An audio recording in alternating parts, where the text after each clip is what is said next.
when they get on. Superintendent Smith is absent tonight due to family emergency, and wanted to let her know on behalf of the board and the whole PPS community that we're thinking about her and her family. Amanda Whalen, our Chief of Staff, will be joining at the dais introducing agenda items. Director Esparza Brown is also absent this evening. We would now go to Suzanne Cohen on behalf of the Portland Association of Teachers, who's going to come and speak to us tonight. Welcome. Yeah.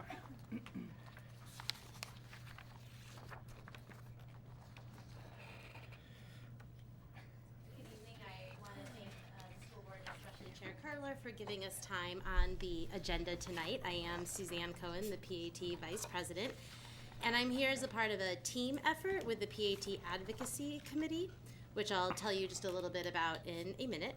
And this is Tia Smith-Wallace, an educator from Lincoln High School and also one of the members of our Advocacy Committee. As educators, we believe that a safe and supportive learning environment is one of the cornerstones of creating the schools our students deserve. And we're here tonight because frontline educators are clear there's a safety crisis in Portland Public Schools, and we need your help in addressing it. Tonight we're going to be presenting some of the key findings from a safety survey we conducted with our members last spring.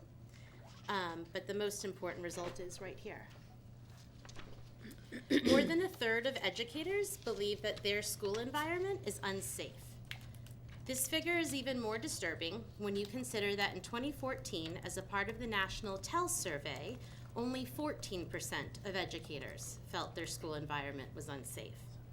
This last school year, we saw a substantial increase of students and staff getting hurt in our schools, and to be blunt, the district's response has been abysmal.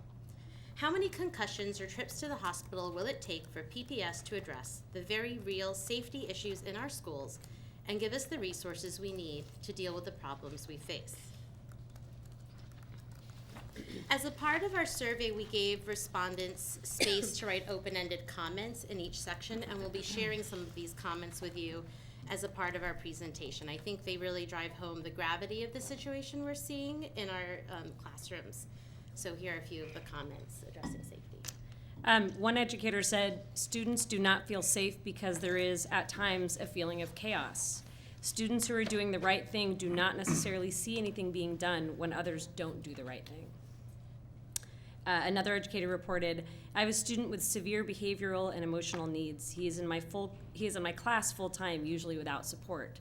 This student is unpredictable. He hits, runs, throws objects, yells, and pushes others. I worry about the safety of my other students. So, as I mentioned, this has been a team effort spearheaded by our advocacy committee, and I want to take a moment to give special thanks to all our members. At PAT, we are committed to building the schools Portland students deserve, which includes a safe and supportive learning environment. And as educators, we're going to use all the tools at our disposal, including our contract, to give the students what they need. So one important role that we can play is giving an independent information and an authentic teacher voice to the school board about what's actually happening in our schools so that we can address the problems and find real solutions together. And that's why we're here tonight. So let me tell you a little bit about the survey. Every PAT member covered by our main contract with the district received the survey. We received responses from over 30% of our members, about 1,000 educators. And so tonight we're just going to present some of our key results, and then we'll be attending the Teaching and Learning Committee to go over more of the survey results. Tonight we're going to focus on 3 areas. We're going to talk about the district's track record of developing, disseminating, and applying its own discipline policies in Portland Public Schools. We're also going to talk a little bit about the district's decision to hollow out the continuum of special education services and PPS as a part of a special ed redesign and how that's impacted classroom safety.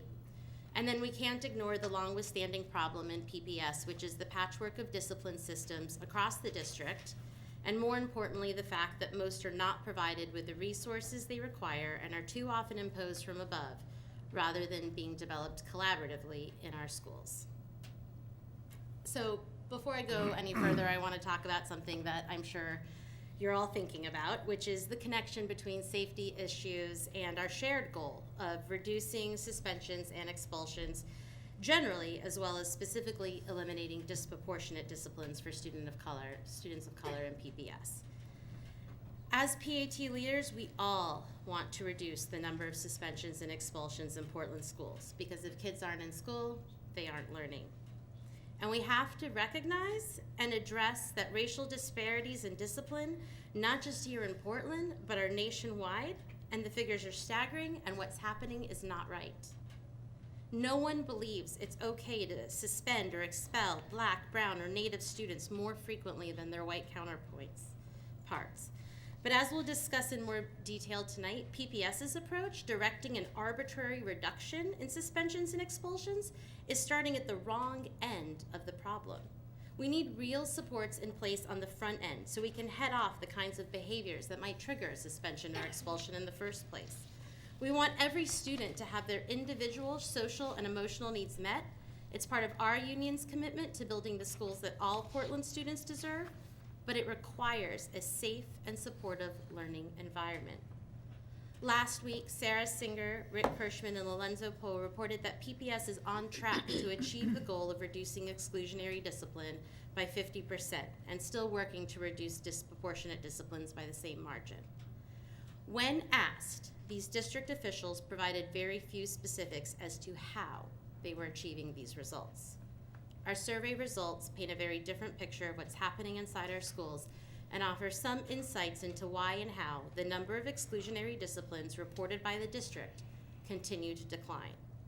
The contrast between our report tonight and last week's presentation should serve as a red flag to all of you, especially when more than a third of your staff, twice as many as the year before, report that their school environment is unsafe. So I don't want to keep you all in suspense. Here's our conclusions.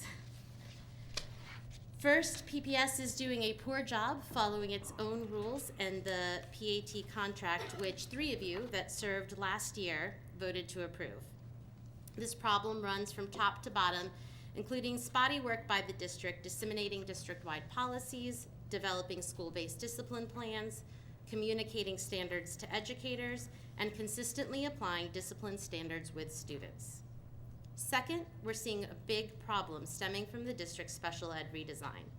In effect, the district has been hollowing out the continuum of services for special education students, particularly cutting out mid-level options like behavior classrooms.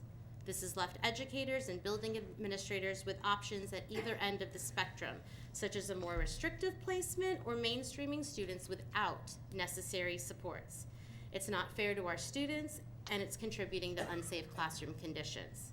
And finally, the district continues to use a hodgepodge of disciplinary systems, rarely giving us any of the front ed resources necessary to head off behaviors that trigger suspensions and expulsions. Positive programs such as PBIS and restorative justice are implemented haphazardly. It seems that the district is more interested in ginning up positive headlines rather than actually addressing behavior problems. Implementation of many programs has been so piecemeal and top-down that in most places failure is almost guaranteed. So we have a lot of work to do. So one of the first things we wanted to find out with our survey was how the district was doing implementing their own policies. As educators, we know that there's a few steps involved in effective discipline program. First, you have to have clear expectations. Second, administrators have to communicate those expectations to both students and staff. Third, those expectations and any consequences have to be consistently applied. And finally, the response to specific incidences has to be timely. So let's see how we're doing in each of these 4 areas. In addition to this district-wide student rights and responsibility handbook, each school is required to create a written student discipline plan. These plans are supposed to be finalized in May for the following school year, and educators and families should receive them within the first 2 weeks of school. What we found when we asked our members, however, is that this is just not happening. We asked respondents if their school has a written student discipline plan. 62% report that they do not have or do not know if their school has a written building student discipline plan. One educator wrote, "I have asked to see one and have never been given one. I was told there is no handbook." Another said, "We have written rules and expectations, but not procedures to follow when said rules and expectations are violated." We also asked our members if they thought administrators at their school clearly communicated policies and procedures regarding student conduct.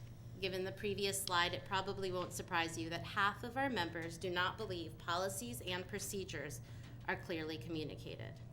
Staff is not really sure what the policies and procedures are. I am not even sure the administration really knows what they are with all the change happening. Another educator said, "There's no transparency. Students will engage in very unsafe behaviors and administrators respond that their hands are tied by the district, that they cannot exclude students. Students get the message there are no real consequences for their behavior, so their behavior escalates to dangerous levels." So I want to take a moment to emphasize an issue that we've heard over and over again from our survey respondents. That building administrators are not applying the consequences our policies tell us should be applied or not applying them consistently. We think it's clear that this is a result of the district telling administrators they're being evaluated on reducing the number of disciplines at their school. And I feel their pain because just like teachers, they've been asked to solve a problem without any of the resources necessary that a real solution requires. But you can't wave a magic wand and make these problems go away. And it's this pressure from the district is having another really toxic side effect, which is it is seriously undermining the credibility of our statistics on discipline and referrals. We've received widespread reports that administrators are systematically suppressing or underreporting discipline problems, not filing referrals, changing them once in the system, the whole gamut. We all support the goal of reducing exclusionary disciplines and disproportionate discipline. But cooking the books is not a solution. And in the long run, it makes the problem worse because it undermines trust and the district's credibility. As the last quote suggested, students are getting the wrong message about behavioral expectations. We asked our members if student consequences were consistent with the building discipline plans or the Student Rights and Responsibilities Handbook, and nearly half, 47%, disagreed. When asked about consequences, one educator responded, "Our written building plan does not outline or describe consequences. The district handbook does not seem to be followed at all." Another noted, "Students at our school are not safe. There are no real consequences for violent behaviors. Students will be sent to the office only to be returned to class 5 minutes later. Students are bullied and our administrators are either unwilling or unable to hold kids accountable." Another responded, "There is minimal to no information shared regarding how discipline is determined, defined, assigned, etc. As a teacher, I feel in the dark about what discipline issues exist at my school, if there are any trends I should be noticing or anything that may assist in protecting and aiding students." And so here you see again, the message coming down from the top is don't apply consequences because we have to improve our statistics. And I think it's telling that when you were asking Lorenzo Poe and Sarah Singer and Rick Kirschman last week how we achieved the reductions that they reported, they couldn't really tell you. Are we seeing fewer problematic behaviors? Do we have more tools short of exclusion to deal with them? Do we know which behavior programs are most effective at helping us reach our goals? The facts that we didn't get clear answers to these questions bothers me, and I think it should bother you too. Suzanne, how long else are you, I'm just trying to get a sense of our timing here. Oh, good question. I think There's we about cut 10 more to it, go. yeah. There are about 10 more slides to go, and we've gone through about 14. So what do you think? Okay. I mean, our understanding is we want to take this in depth into committee, but you're here, so keep going. It's great information. So Yeah, thank you. yeah, we just picked out actually just a few parts of the survey, and we're saving the rest for the committee, Okay. and then any like questions or follow-up we could do there. Okay. That's, All right. Thank yeah, no, thank you, I you. didn't mean to. So, Here's another key element in effectively addressing disruptive behavior, which is a timely response. And so when we asked our members if they felt like they had a timely follow-up to discipline referrals by nearly a 2-to-1 margin, they said they do not. One educator responded, "My students have received referrals and there is nothing in synergy or nothing of substance. When the behavior is repeated and the consequence remains conference, the behavior does not change and the students suffer." Another said, "I never hear a word. 99% of the time, students are sent back to class or show up the next day." And so here you see that theme again, do whatever it takes to reduce referrals. It's definitely undermining confidence among teachers in the system, and that should have you worried. And second, on timeliness, I want to make sure you understand why it's so critical. If you have a student that is disruptive or physically acting out, this is not just making learning harder for his or her classmates. The longer that behavior goes unaddressed by administrators, the greater the risk that that behavior escalates and someone gets hurt. We've seen students assaulted by their peers. How many concussions or other forms of bodily harm could we have avoided with more timely action by the district? And it's probably no surprise after seeing these findings that our members feel the referral process in the school is neither efficient nor effective. Their response was an overwhelming answering no to this question by a 3-to-1 margin. The following quote really summarizes the challenges our members are facing every day in the classroom and why we're here talking to you. While we write referrals and appropriately escalate, we are told that students cannot be suspended and we have no form of detention or in-school suspension. These factors create a situation in which the students feel they can get away with anything, therefore making our classroom management plans nearly useless. So the second important area we wanted to address tonight is the district's decision to hollow out the continuum of special education services and PPS and how that's impacted classroom safety. And so our members were very clear about this problem. 70% do not feel there's adequate supports for special education students whose behaviors create unsafe classroom conditions. We've worked from September through April to finally get some support through special ed for 3 students in this building. It has impacted the entire building, and I have to credit our principal for being persistent in helping us get the students the help they need. We don't have adequate supports and need one-on-ones for certain students. The model we have doesn't support the number of IEPs in my classroom, close to 15 IEPs in one class alone. There needs to be a more efficient process for taking data, tracking students who are struggling, and helping teachers design and implement interventions. Many students are falling through the cracks until they get in 2nd to 4th grade, at which time they're already very behind academically and behavior-wise. So what I really want to emphasize is that the root of this problem is the way the district is redesigning special education services. Most educators agree that there should be a whole range of options at our disposal, allowing us to find the right environment for each student. But the district has been hollowing out that continuum of services, particularly reducing mid-level options like behavior classrooms. And this has left educators and building administrators with options at each end of the spectrum, such as a more restrictive placement or mainstreaming students without the necessary supports. So for many, neither of these options work particularly well, and it's not fair to our special education students or their classmates, and we have to face the fact that the practice of mainstreaming special education students without additional supports is contributing to unsafe conditions. And we certainly don't want to place students in a more restrictive environment than necessary, but ironically, the district is making that more likely by eliminating behavior classrooms and mainstreaming students with little to no supports. And the final issue we wanted to touch on tonight is another long-standing problem in the district, which is the patchwork of discipline. We asked our members to name the different discipline systems operating at their school.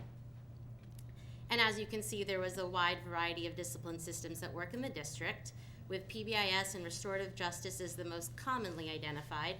Note that we asked people to check all that apply, so the numbers do not add up to 100%. But what's really important to note is that this variation has created a lot of confusion about what is or isn't actually in place in a given school, as you can see from these comments in our survey. Neither discipline style, PBIS or RJ, has been fully explained. We have just been told that we are doing these models. We were explicitly told that the district is making our school do restorative justice, but without an RJ trainer. But we are still expected to follow it, whatever it is. Another said, I strongly believe in the imperative to reduce inequity in student discipline, and I believe that restorative justice is a powerful tool in doing so. However, the way it has been implemented was to just throw out the referral process. I've had several incidents with students that would previously have gotten them suspended. They experienced no consequences, and then we did not want to go through an RJ process before the student was returned to my class. This only exacerbates issues rather than resolve them. Another reported, like so many initiatives, we talk about PBIS. We say it frames our work, and yet there is not enough time for teachers to develop a meaningful program. We get a superficial set of protocols and structures, but never enough time to develop real embodied understanding. And the problems run a lot deeper than the patchwork of different discipline systems, and two of these in particularly stand out. Over and over again, our members reported that whatever system a school said it was using, educators were generally not provided with the training and support necessary to actually use it. Even top administrators like Rick Kirschman acknowledged that in fewer 20% of our schools are programs like PBIS or restorative justice fully implemented. What does that mean for the other 80% of our schools? A second point we heard over and over again is that these programs were being imposed from above rather than being developed collaboratively in our schools. And I don't know how familiar everyone is with programs like restorative justice, but that runs counter to the very DNA of these programs. They can't be mandated from the top down. You need to build community, shared values, and trust for these programs to work. And they require a lot of resources and staff on the front end. They also require a lot of time. Most seasoned restorative justice practitioners say it takes 3 to 5 years to get restorative justice program up and running. It does not appear that the district is committing that kind of time or resources to make this work.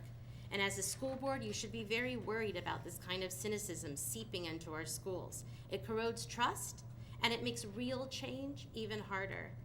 PAT leaders want real, meaningful change that supports our students and creates a shared vision. Excellent, safe public schools in every neighborhood. And let's be clear, we know what works. We have to recognize that doing this right costs a lot more money up front. But in the long run, it will save PPS money and the state so much more because we're setting people up for success in life, and then we're disrupting the school to prison pipeline. And so at this point, I want to leave you with a question, a food for thought that we can delve into deeper in the committee and other questions.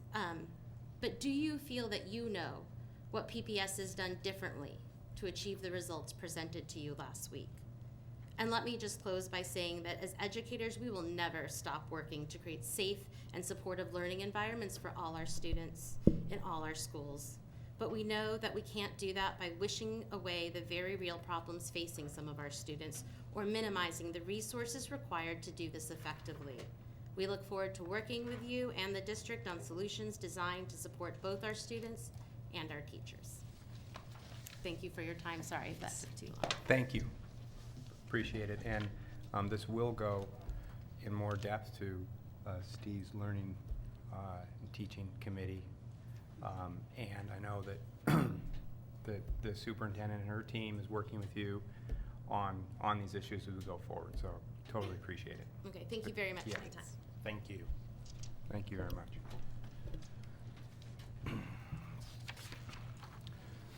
Okay, at this time we will have public comment. Do we have anybody signed up for public comment? We do. We have 6. Okay, and my understanding was there's a student that wanted to testify tonight, and I wanted to make sure that he does.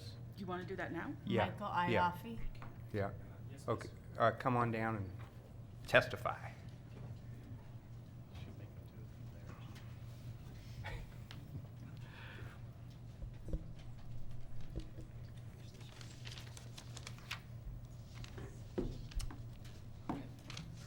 Good evening, everybody. My name is Michael Ioffe, and I'm a junior at Lincoln High School. And for the past 6 months, I've been organizing the STEMtown Speaker Series, which is a series of free entrepreneurship and leadership talks targeted towards high school students and featuring notable local leaders with the aim to inspire future leaders and create useful takeaways. Our first event takes place Monday, September 14th, and so far the journey has been rather exciting. The series, which takes place at Portland Center Stage in the Pearl District, will bring together over 1,000 students from throughout the Portland metro area, and will also offer resources from numerous Portland area organizations that students can follow up on if they enjoyed the talks.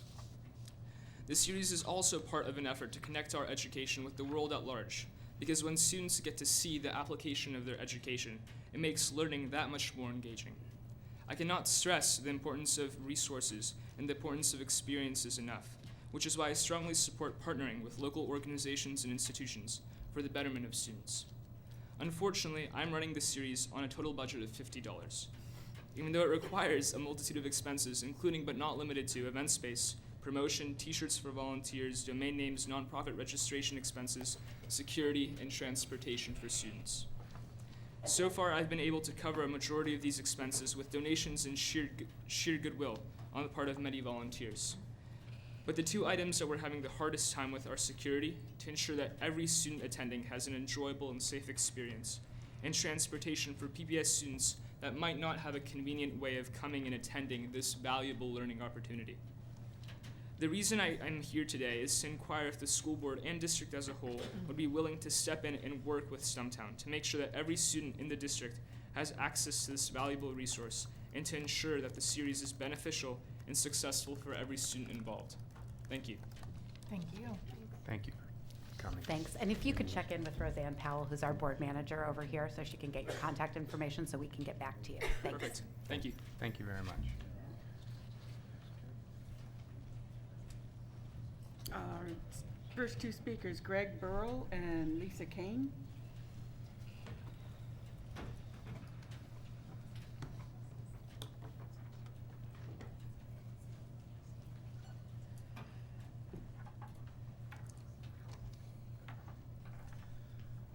Okay. My name is Greg Burrell, Burrill, and here I am again.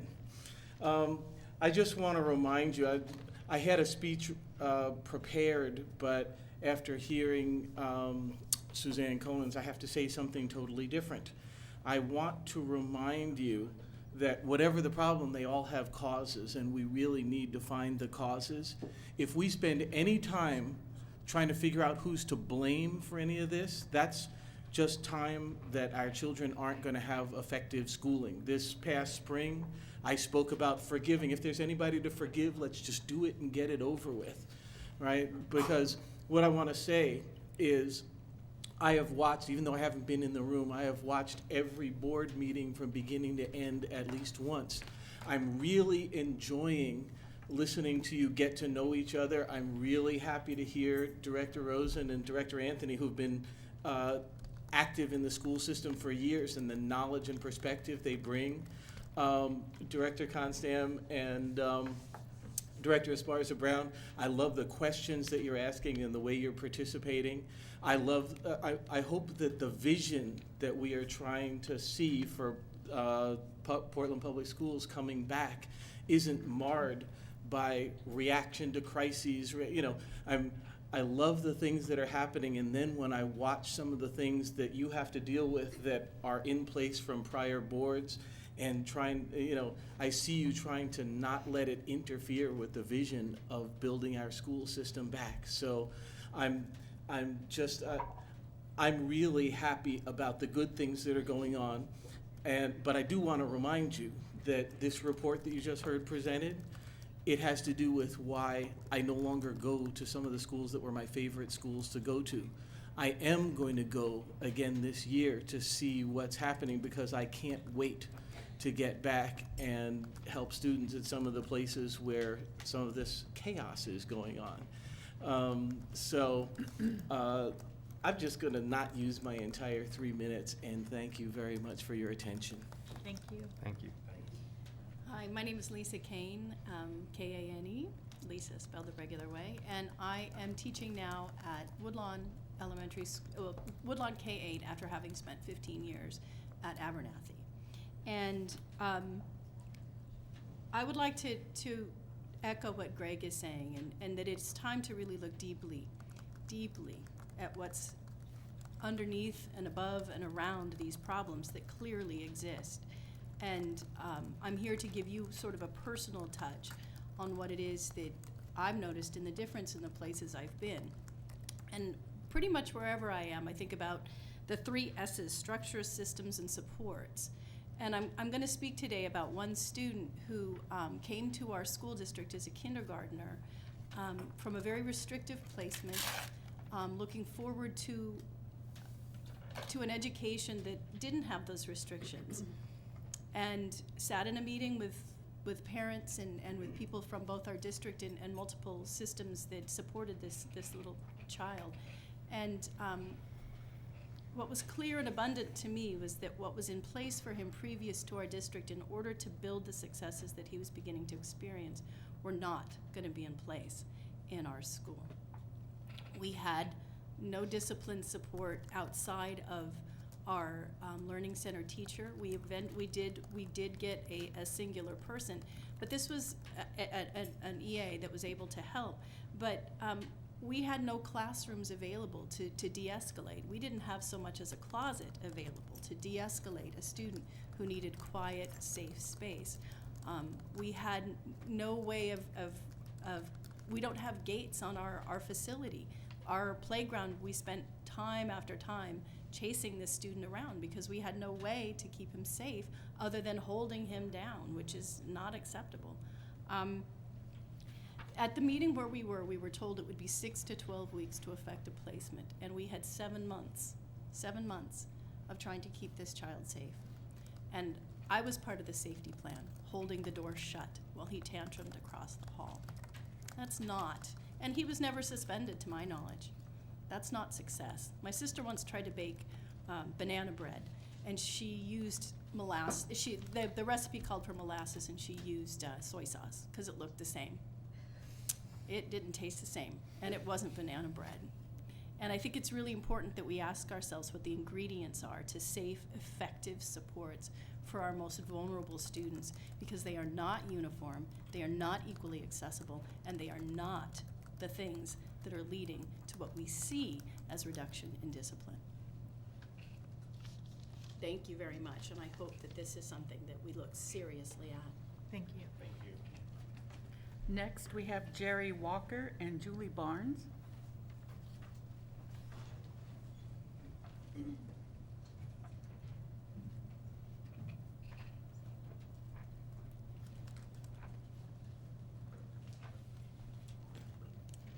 Hi, my name is Julie Barnes. I'm a school psychologist here in Portland. I've been here with Portland for over a decade. I wanted to speak to inclusive practices and special education, and just some thoughts on it. So, inclusive practices can be a great thing when students are able to be in the general ed instead of in a separate special ed classroom. It can be beneficial for not only that special ed student, but general ed students as well. But it needs to be approached from the systems way of thinking. It's a bigger thing than just including a student in a classroom, physically including.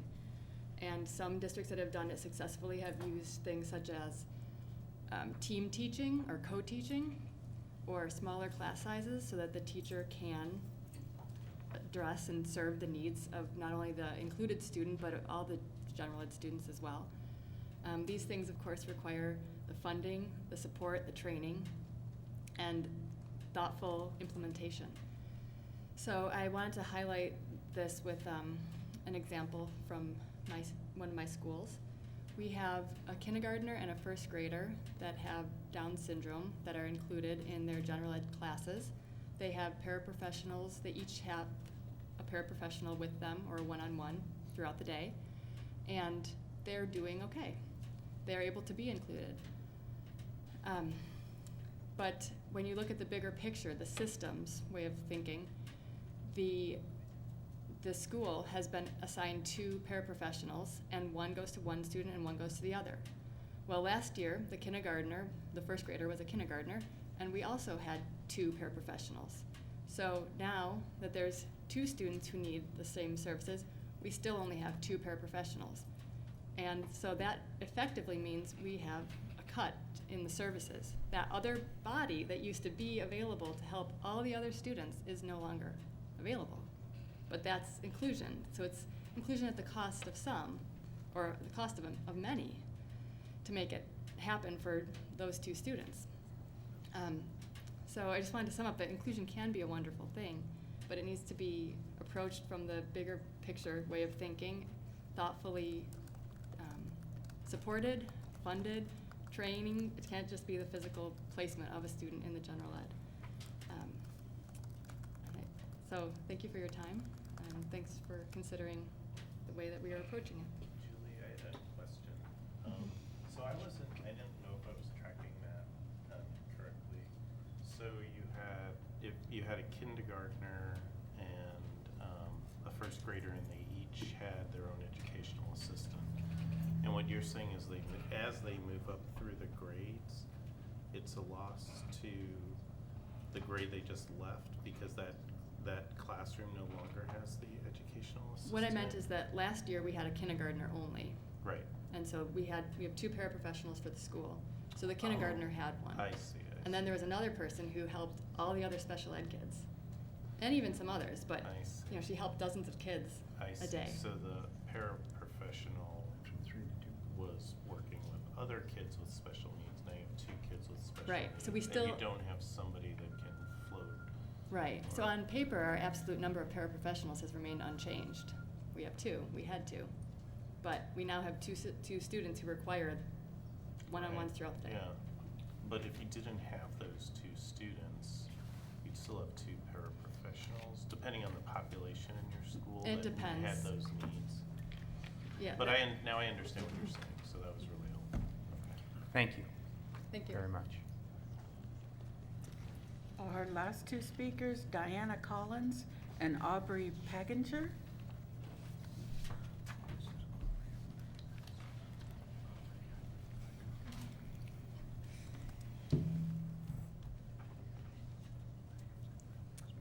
All right, hello. My name is Diana Collins, DIANA COLLINS.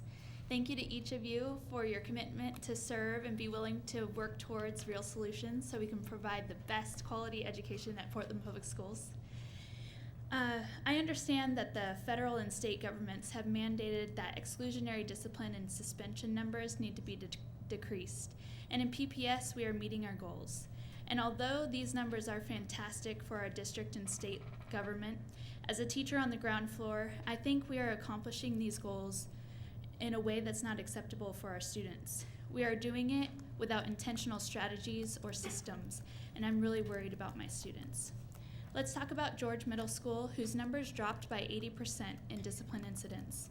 On paper, this is fantastic, but as a professional educator at George, I lived through a student who physically came at me to beat me up in the hallway, and who returned to my class a few days later without in-class support. I was cussed out on a regular basis and became numb to it because when I brought it up in a staff meeting, everyone else was saying that they were experiencing the same thing from students. In addition, students would leave class on their own accord. I would call for help down to the office, but the office was overwhelmed with other incidents happening all over the building and couldn't respond. One incident stands out to me to show you what I'm talking about. There was a student who showed up to school every day. She was inspiring to her peer group. She was the first one to raise her hand in class, and she helped tutor people at the table where she sat. She was enrolled in AVID, and she even started a kindness club at the school. One day, when she was walking down to lunch with her friends, this student came running down the hall, and he lacked the skills to manage his behavior, but he rammed into her and shoved her into the lockers, and she fell hard and hit her head on the ground. She ended up hitting her head so hard that she got a concussion for more than a month. Her doctor wrote a note that asked her teachers to be patient as she healed. The parent expressed concern about the lack of follow-up or care for her daughter. The message conveyed to the mom was that boys will be boys. The boy student involved did not receive any intervention for his behavior. Some of you may be thinking, well, maybe it was an accident. A few days later, the same student gave another student a bloody nose because he was throwing basketballs down the hallway. He had reoccurring blowouts from classes. and struggled to follow basic school guidelines. With documentation and resources, we could have built a responsive plan to support this student with interventions or coaching to help him evolve his behavior. As a teacher at George, I saw this dysfunctional behavior system repeated over and over again with different scenarios and different students. This is one story of many. Although I'm no longer at George, I believe the students and community deserve the support and systems they need to build a truly safe, responsible, and respectful community so students can thrive in their learning. Thank you. Thank you. Thank you very much. Where are you teaching now? At Robert Gray. And if you want, any of you want to come visit me, you can come. I teach science and math. It's really fun.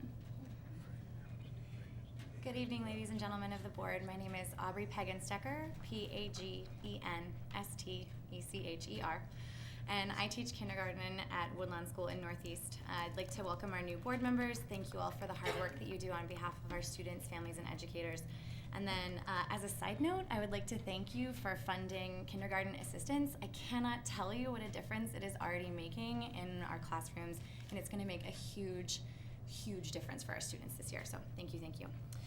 I'm also here tonight to speak to you regarding discipline and safety in our schools. As some of you may recall, I addressed the board last school year about serious safety issues that were occurring in our kindergarten classrooms. And after the presentation at the school board meeting last week regarding the decrease in disciplinary incidents in PPS, I felt moved to share some additional thoughts and observations with you based on my role as a classroom teacher and also as a leader within PAT. I serve on the PAT exec board, and I'm a liaison to the Jefferson cluster, which affords me the opportunity to collaborate and communicate with many colleagues in my area. And in many cases, when a colleague has an unresolved concern or issue, I'm the one that they call for help. So the concerns that I share with you tonight are not just my own. I'm here on behalf of dozens of educators who have shared those experiences with me. And the following are just a few examples of some of the challenges that we faced with disciplinary and behavioral issues last year. Our student intervention team processes, which exist to identify additional supports for students, whether behavioral or academic, are very often ineffective or not in place in many district buildings across our district. Students with severe or emotional behavioral needs had no significant or effective interventions in place for them at any point in the school year. Students routinely left the classroom, building, or school grounds, causing safety issues for students and staff. We have far too few specialists in our buildings who have the necessary training to respond appropriately and quickly to students whose safety is at risk.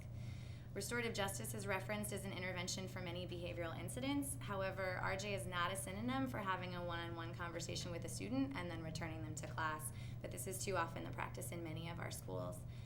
There were also a number of incidents of students assaulting their classmates or teachers, as you already heard, and in many cases there were no significant consequences as a result, nor was there a consistent way that those occurrences were documented. All of these incidents occurred in multiple buildings during the prior school year, so while the data reflects a decrease in incidents, the data from our schools tells a different story. And I have a few theories about how these two truths might be coexisting simultaneously. In a number of buildings, staff have been discouraged from writing referrals at all. In some cases, stage 2 and 3 referrals that describe really serious behaviors have been handed back to teachers, and then they were told that those were minor or stage 1 behaviors, despite those behaviors being described as stage 2 or 3 in the student's rights and responsibilities handbook. Referrals are not processed or input into Synergy in a timely way or at all. I believe that that's also resulted in a delay for many students who would have otherwise been flagged down at the BESC for more supports and interventions. That was certainly the case for one of my students. Sorry, I'm going to go a little over, but I'll try to hurry. In many cases of serious and unsafe student behavior, families of students who are on the path to suspension were offered the option to pick their students up from school, or just they were sent home allegedly sick. So the PAT members who care and work for students every day, of course we want to be instrumental in efforts to decrease disproportionate discipline. We have a moral and ethical responsibility as educators to disrupt the school to prison pipeline, but we're doing our students a disservice if the needle is moving because of technical changes to procedures and policies instead of adaptive changes within our systems and our schools. And if we choose technical changes that lead to those short-term and superficial changes in data, we're really paying just lip service to the communities of color whose children are being disproportionately disciplined. Our families want and deserve to see real meaningful change, and that's going to take time. We're living in a very data-driven age, but in order to be effective, we have to ask ourselves if that data is accurate. So I'd ask you to continue to critically question any fast and significant drops in student discipline issues. Because to be sure, the work that we're doing is making a change, but I just really question whether or not it could be quite so fast acting. So I'd like to offer an open invitation to you all to come and visit us at Woodlawn and come and visit my classroom, speak with the teachers who are doing the work, just to gain a more complete picture of the climate in our schools. Thank you for your time. Thank you. Thank you. And thank you for all that testimony. Yeah, I wanted to Yeah. thank Suzanne and all the Yeah. teachers that came out for the information they provided. It was a really good perspective and it was concisely presented, so thank you. Okay, we have a back to school report. Amanda, would you like to introduce? So Antonio Lopez, our Assistant Superintendent from the Office of School Performance, is going to come forward and present some information on back to school, including a video, and then some information on the enrollment at our schools and the staffing procedures that we're using that you've requested. Thank you. Good evening, Chair, Directors, Student Representative. It is my pleasure to let you know that, as you know, classes began last Thursday morning all across Portland Public Schools. This year, there are many changes going all across the district.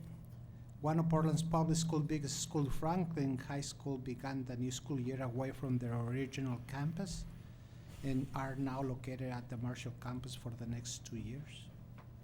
Roosevelt High School students returned to class with visible signs of new construction going all around them, and Fabian students began settling to their new home at Tubman.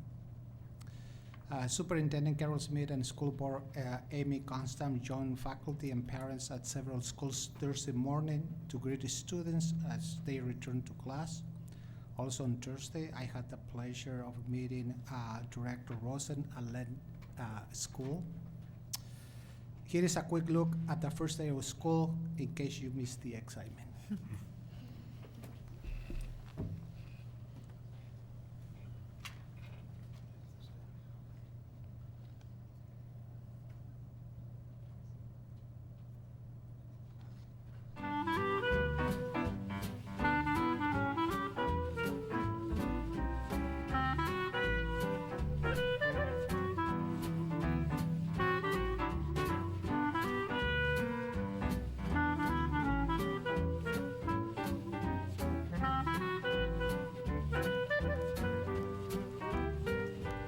The whole community is coming out for this clap-in. Parents and teachers and community are all coming to welcome kids to Franklin as they enter. And we're going to do a big tunnel and have the kids come on through as we welcome them to their home for the next 2 years. It'll be fun. Yeah, it's exciting.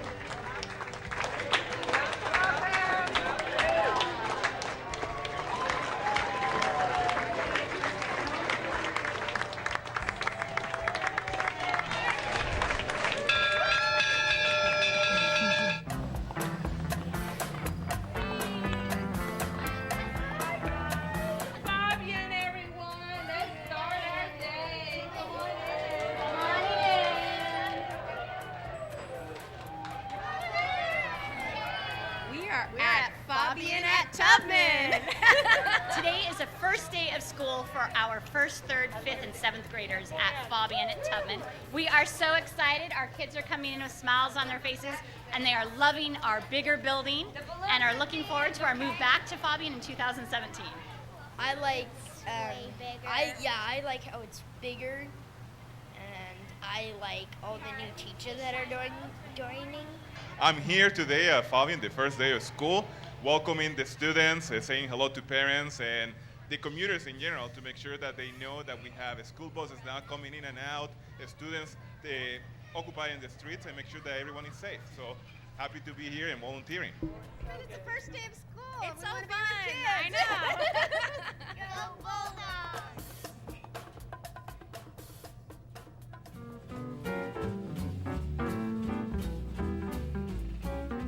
Fox Kimberly Eaton joins us live this morning with a look at where Franklin High School students are starting the year on a new campus. Good morning, Kim. Good morning. Lots of kids already showing up here for the first day of school. Very excited. As you said, Franklin students will be on a new campus. They'll be here at Marshall High School for the next couple of years while their school is being renovated. Now, tear down on the old Franklin High School started this summer as part of a $106 million modernization project. When it's done, the district says the school will have upgrades like a 2-story lobby and performing arts center, but in the meantime, that means all students are relocated to the Marshall High School campus. Now, Marshall has been closed for years, so it had to undergo some work too to even have kids here. Things like fire alarms, roof repairs, and IT updates. Students and teachers will be here this year and next. As far as getting to class today, police want to send a warning out to drivers. They say because Marshall has been closed for so long, people might not expect a school zone. They'll be upping patrols here and all around the city as students come and go this week, and administrators say they just want everyone to get here to the first day of classes safely. Reporting live this morning in Southeast Portland, I'm Kimberly Eaton. Back to you. I think there's excitement about that and big preparation to come and relocate here to the Marshall campus, as you can hear behind me. Down the road, a $106 million project is blending century-old history with new, innovative facilities. When Franklin reopens, you'll find a new fine arts performing center and a new gym and athletic facility, to name a few things. For students here, especially seniors, it'll take some time to adjust. But this family says they're ready. It is a good feeling because it's no longer part of the original Franklin anymore. But you know what? We're going to press on and enjoy it. What does that mean to keep Franklin strong to you as a mom? We're a family. You know, we were at Franklin for 3 years, and then we had to move over here, and a lot of people were unsure. A lot of parents were like, are our kids going to be able to move forward? And by keeping it strong, we're keeping it strong for them.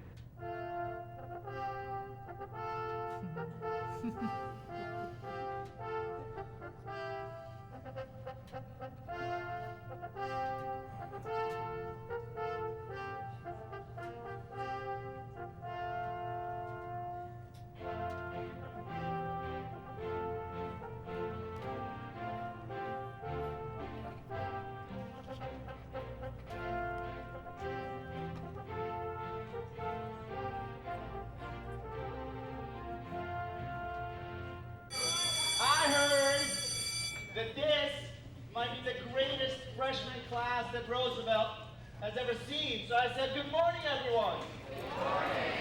Good morning. Welcome to Roosevelt. Welcome back. I'm not going to be here. Today is very important, particularly since we're under modernization right now. We tasked each student leader with leading a group around the school. They have experience here at Roosevelt. They are the experts. Who better to teach our freshmen the right way to go move them around campus, teach them about everything there is to know about Roosevelt.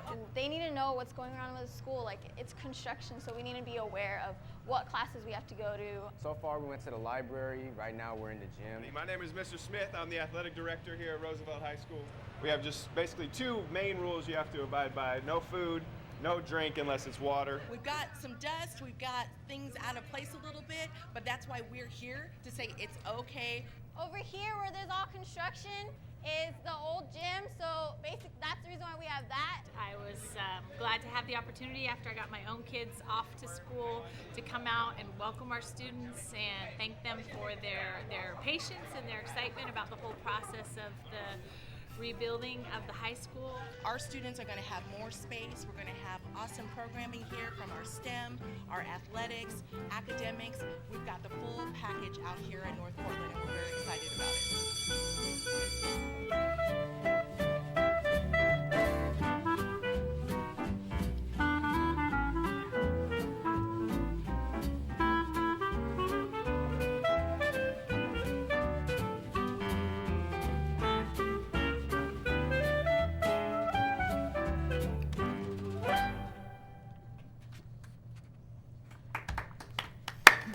Thank you.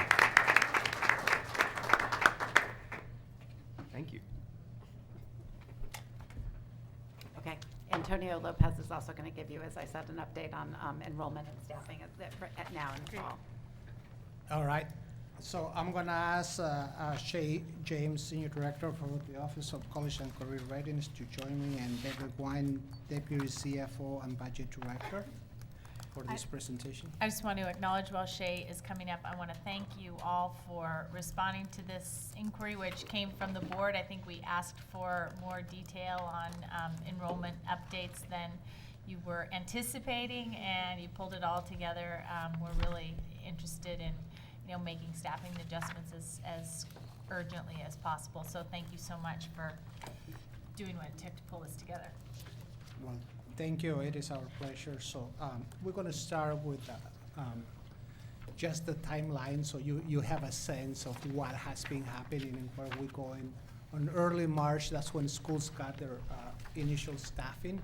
From March to June, that's when we release additional staffing, and we release approximately 20 FTE to deal with issues of are we meeting the core program, right? And then I'm gonna talk about the fall balancing. And we started with 28 FTE for fall balancing. We're down to 20, and I'm gonna explain the process, how we're gonna go about it, okay? And the way I'm gonna start with kinder, and then I'm gonna start with high school, and then I'm gonna come back to first through 8. The reason I'm starting with those two, with kinder and high school, is because there are past practices that we're continuing, and then there are some agreements in terms of the high school that we need to make sure that we abide by. So let me start with kinder. In kinder, what we have done as a past practice that when classroom hit 25 students, they get 25 students. When they get the 26 student, then they talk to the senior director. And the senior director, then we monitor the numbers, right?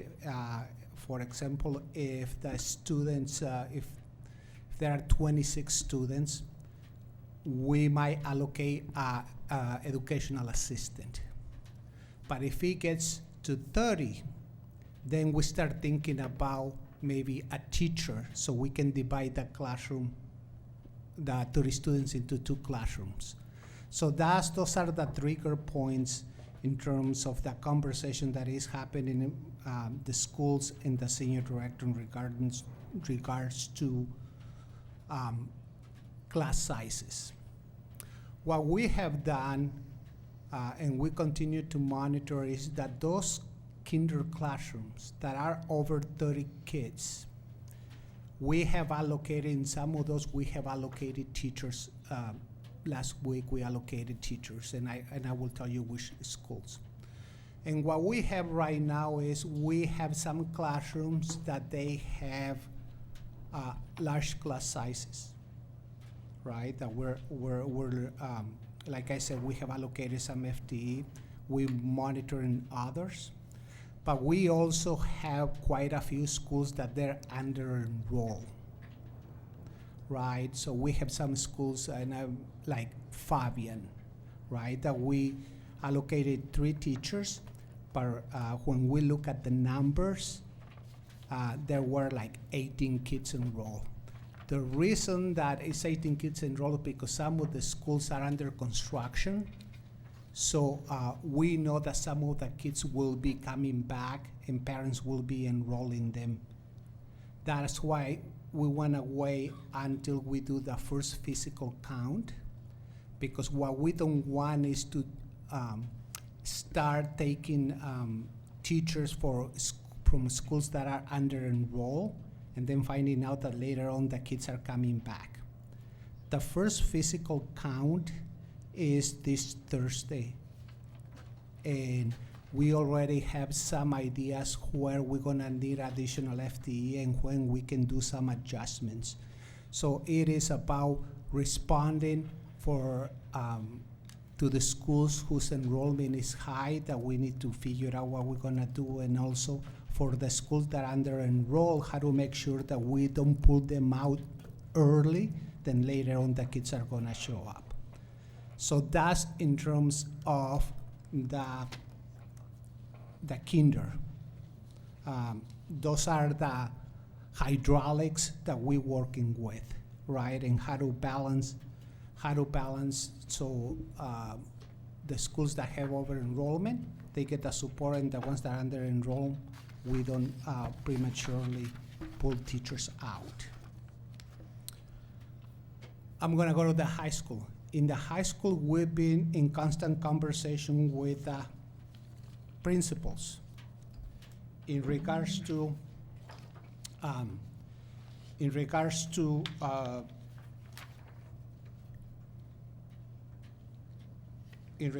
student load, how many kids do they see in the full day, and also in terms of the periods that are taught, right? So we look at the high schools and then we look, say, here is the FTE, how many teachers are teaching 6 out of the 8 periods, right? And from there, we ask questions to the principals, like if they're teaching 5, what else are they doing, right?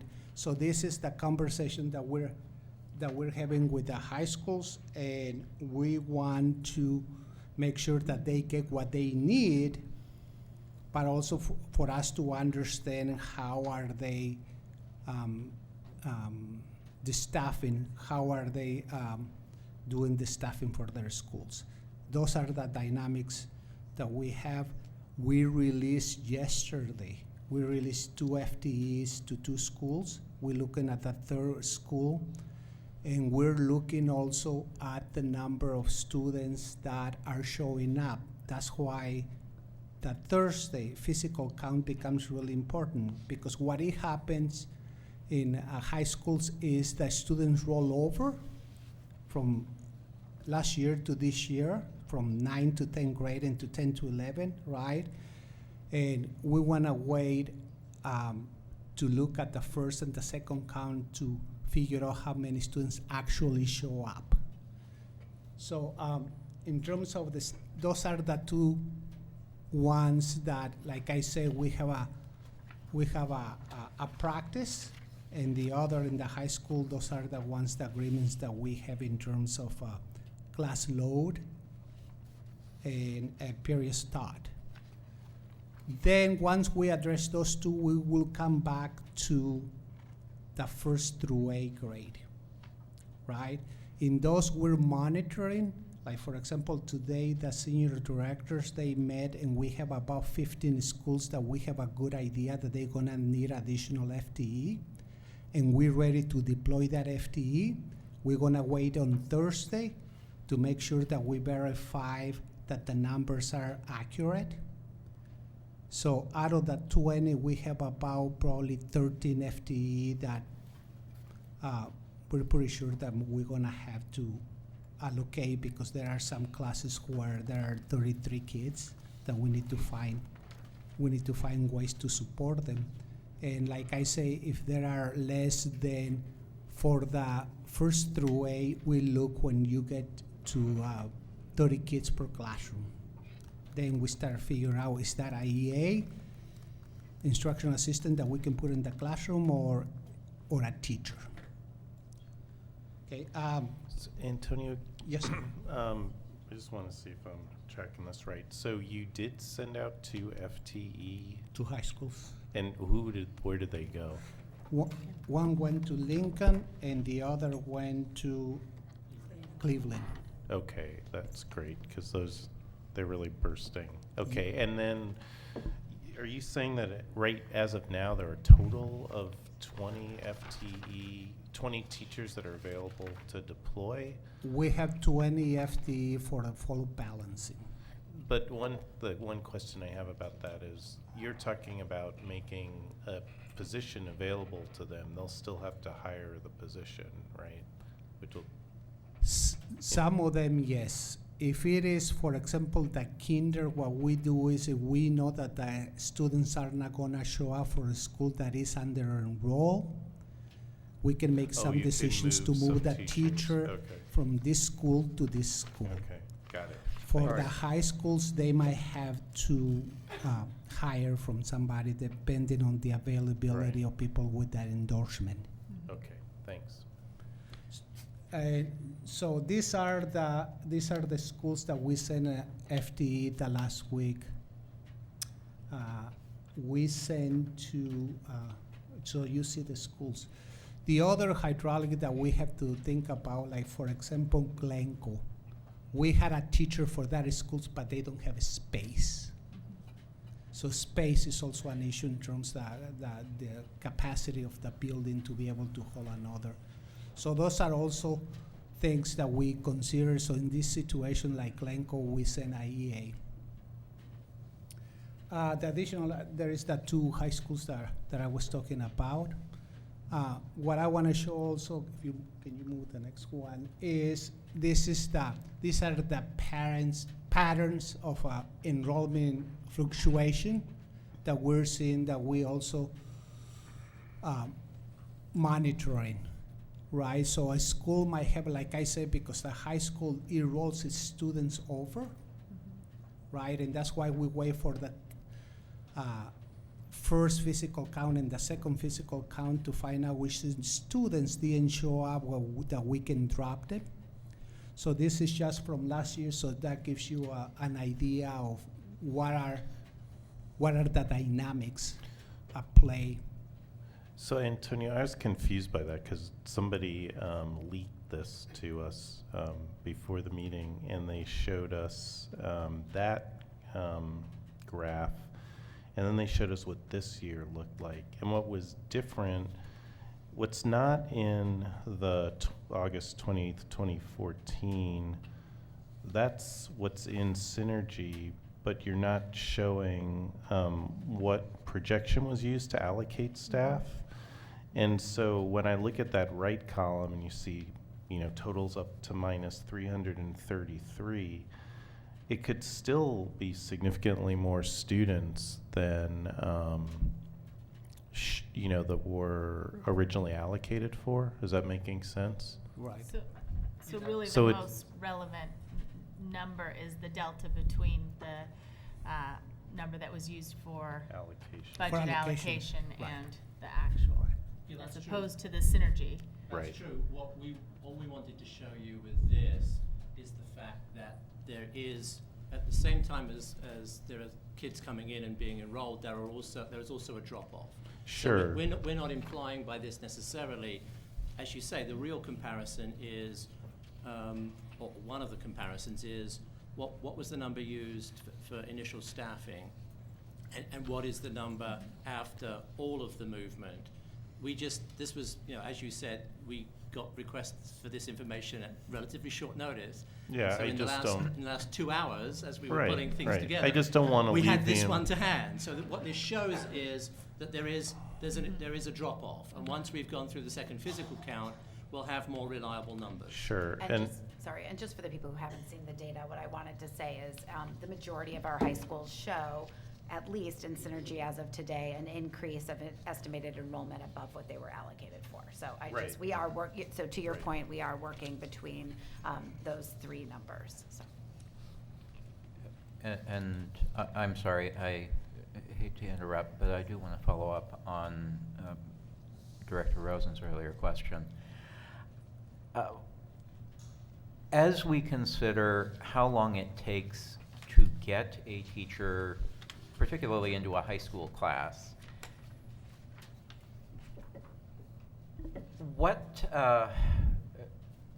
and I recognize you don't have this information on you right now, but since you're taking actual physical counts in very early September and in mid-September, why the 2-week delay until October 1st for those numbers? We're actually going to be looking at the numbers as soon as possible after that second physical count. This just happened to be Last year. the data that was in this chart, which we found as we were looking for things, Thank said you. October Good answer. 1st. Thank We're you. going to be looking at this as soon as we can get that second physical count firmed up. And we have meetings scheduled for like 2 or 3 days after that second physical count to be able to review the numbers and start figuring out what action needs to be taken. And I would also, I'm sorry, go ahead.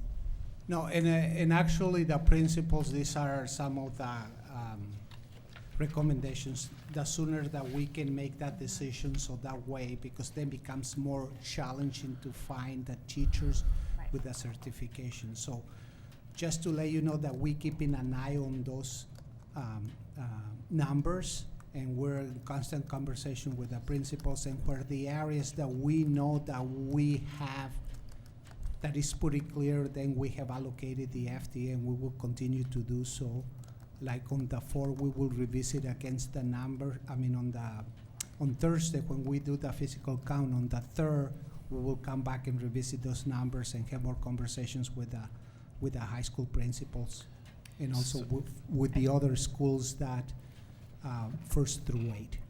It's good to hear that sense of urgency, because it seems like the delay in the staffing should only be in the realm of what the margin of error is likely Yes. to be in terms of the enrollment drop.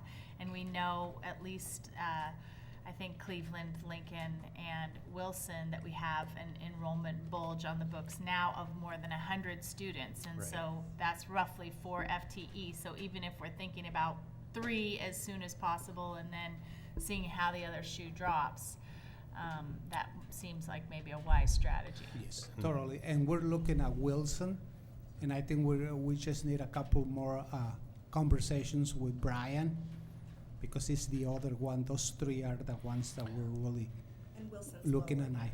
So there's another perspective on this that I'm concerned about.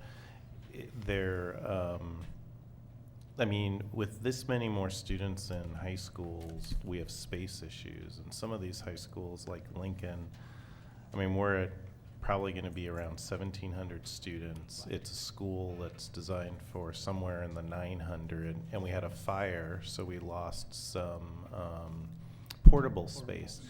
And my understanding is there's no urgency to replace that portable space at Lincoln. And so I just want to hear how you're going to address that issue. So in terms of the space for the classroom, I'm not the person to really. I was going to say, we can ask Right. Tony to come up. Can I just ask, Yeah. do we have other questions on the enrollment staffing that we would want to do? I have one other question, which is regarding not just teaching positions, but the school-wide support positions in the high school based on a per-student basis. So just in the next couple of weeks, if you could take a close look at where those are in each of our schools, not just the comprehensive high schools, and be able to report back to us what those ratios are and what we might need to do in terms of supplementing those support positions in the schools that are seeing the enrollment bulges. Right, so one of the things that we look at in addition to teachers is we have schools, because of the way we allocate that school support staffing, there are thresholds. If you cross 500, you get an assistant principal. If you cross a certain threshold. And I can assure you that principals are very diligent in helping us be very aware of the fact that their school could well be crossing one of those thresholds. So that's part of the conversation that's happening as well. That's good, because those positions have as much of a bearing on our students as the teachers in the classroom. And we understand that too. And just for you to know that some of the FTE that we released for high school early on was exactly high schools that were over 1,600, so they have an additional administrator, and also schools that are on the bond, that there is some work there, some support that they need, so we release also some administrative support. Any other questions? Oh, No, go ahead, mine's ours. could you please go back to slide number 3? I'm afraid I'm about to become the least popular person in the room. That would be hard. Do you want to raise your hand? Quiet, David. No, back one more. I feel compelled to ask about this because I hear about it a lot from people in the community. Reviewing suspected addresses. How are you doing that, and what are you doing? Do you want me to answer? So we're still in the process of figuring out exactly what our process will be this year. In years past, I will tell you, the Enrollment and Transfer Center has had an investigator who has actually gone to do some investigation on addresses, really looking, working with schools, especially those that are overcrowded, to ensure that we have accurate and reliable data on hand, showing that we have true addresses for students. We also have looked, pulling different reports that show a number of students showing up with similar or the same address, who are perhaps from different families. So that would be another way that we would look. Are you guys? So, Sorry, but this is what's happened in the past. I Right. think we have not quite, we have not, Steve before you. planned out exactly what we're doing this year, but we are getting a number of the same emails and concerns that you have, that there has been sort of too low of a bar set for ensuring that students are enrolling with the correct address. Steve actually said he's going to go all over the place, so he Oh. wanted me to go first. Go So for it. to set him up, I wanted to know, Amanda, are you checking, do you have an investigator checking the addresses of the board members? No. Okay, I suspect that you should look at that. Maybe for Steve. We had parents that I talked to before the meeting from 3 different elementary schools, and they had specific questions. I thought maybe we could just have them make their statement and get a response if we had, or tell them we'd respond later. One is over here from Llewellyn, and was asking about the vice principal, which they've normally in the past have changed. Can you just state your thing? Why don't you just go ahead and ask? Well, because I don't remember the exact wording. Director Constam brought up the issue of school-wide supports and what happens if a school, is discovered to have, a higher number of students and cross that threshold. And I said that's one of the things we're monitoring. Llewellyn is one of the schools where if the physical count confirms the numbers, then they will be above a threshold that would have qualified for an assistant principal, and that's one of the things that we look at. I don't think that's his question, no. It has to do with the fact that in the past, the vice principal, you want to go ahead and ask him. No. All right, well, I can ask the question, So, because I talked so to let him me, too. let me, in the past, Llewellyn, what they were able to do is convert There you go. That's the question. the FTE from a assistant principal to a teacher. And what we're saying is that this year we're not allowing that. That's a slippery slope for us, because then we're gonna be hearing from others, if this school was able to do it, we wanna do it too. So what we're doing is there are 2 things at Llewellyn that we're looking at. Most likely, they will get the 1.0 assistant principal if they're 500 over. And also we're looking at their 3rd grade classroom, that it has 33 students. Most likely we're gonna release a FTE to relieve the 3rd grade. Those are the 3rd grade at Llewellyn is one of those that we're pretty certain that we're gonna have to help them out in terms with an additional FTE. So they weren't over in the past, and they're over now, the numbers to have a vice principal? Yes, sir. Okay, and The issue when I was talking to the principal is that he doesn't have a space. He said, I don't have not even a closet to put the assistant principal, right? So we're gonna figure out what that looks like, but it is true that they earn an assistant principal based on the numbers, and we're gonna verify it on the 4th when we got the physical count.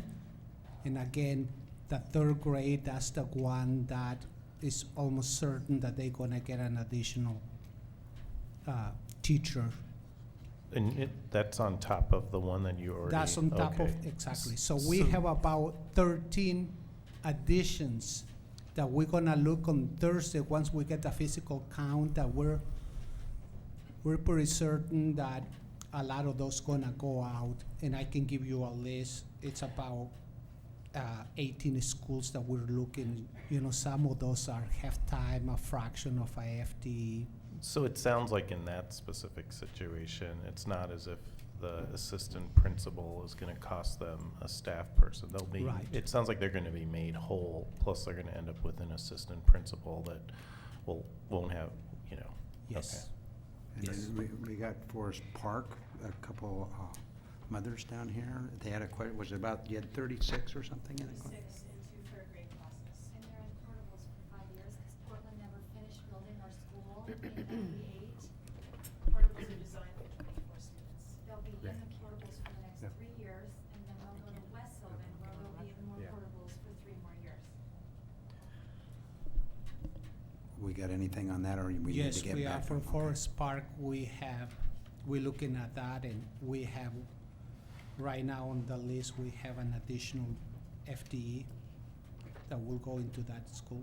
1 or 2 or 1.5? Well, it's, Okay, let's, I'm just gonna keep going. I think that the gist is that after Thursday, we're gonna have a better sense of Yes. where we're gonna be. Yes, And let's find out where it is. I do have a question in terms of the pool. I mean, do you anticipate the pool being expanded? I mean, you know, or You that mean we're the gonna get set aside? beyond, the needs are beyond what we have?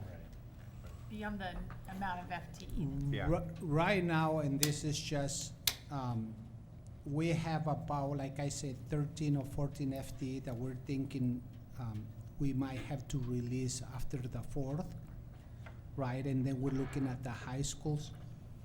I do not see us needing more right now. It depends also, we're gonna be monitoring the other schools if that are under enrolled, see if the kids is showing up.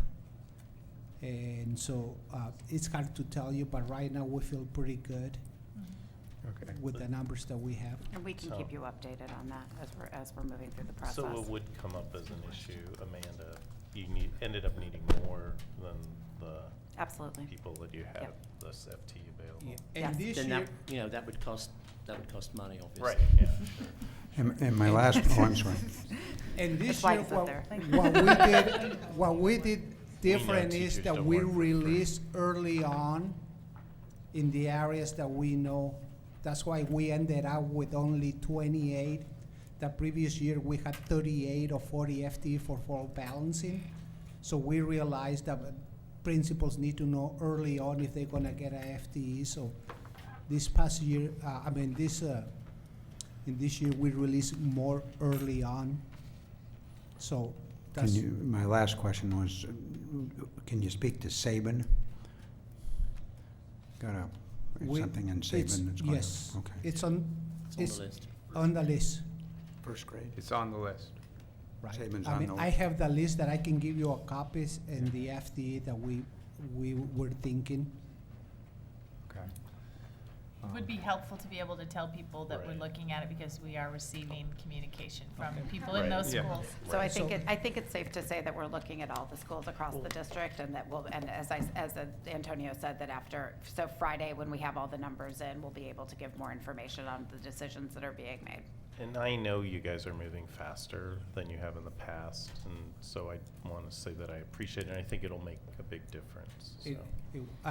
Sorry, I have 26 schools that we're monitoring and that we know that we're gonna release in some FTE. So I can give you the list.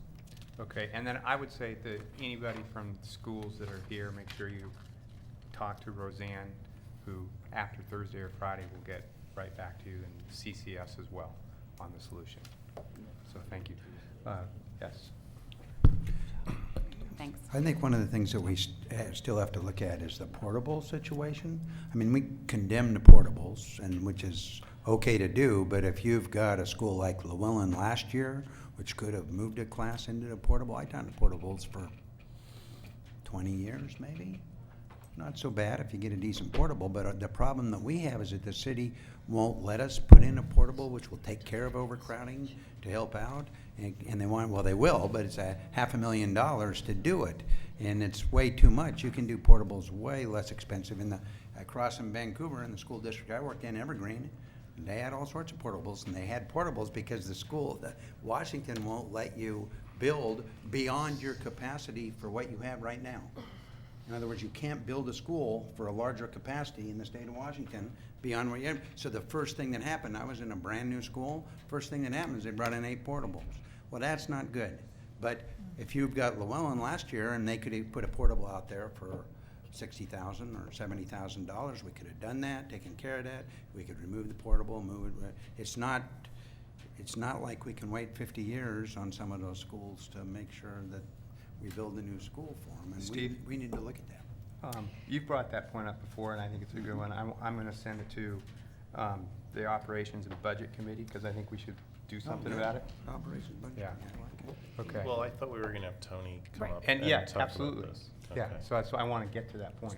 So just before Tony gets here, I really appreciate all the questions that you send for enrollment. So I'll be more than happy, if you need more information. So we look at all your questions that you send, and hopefully with this overview, kind of gives you an idea that we want to be responsive to the schools, but we also want to be responsible in terms of how we allocate the resources. So.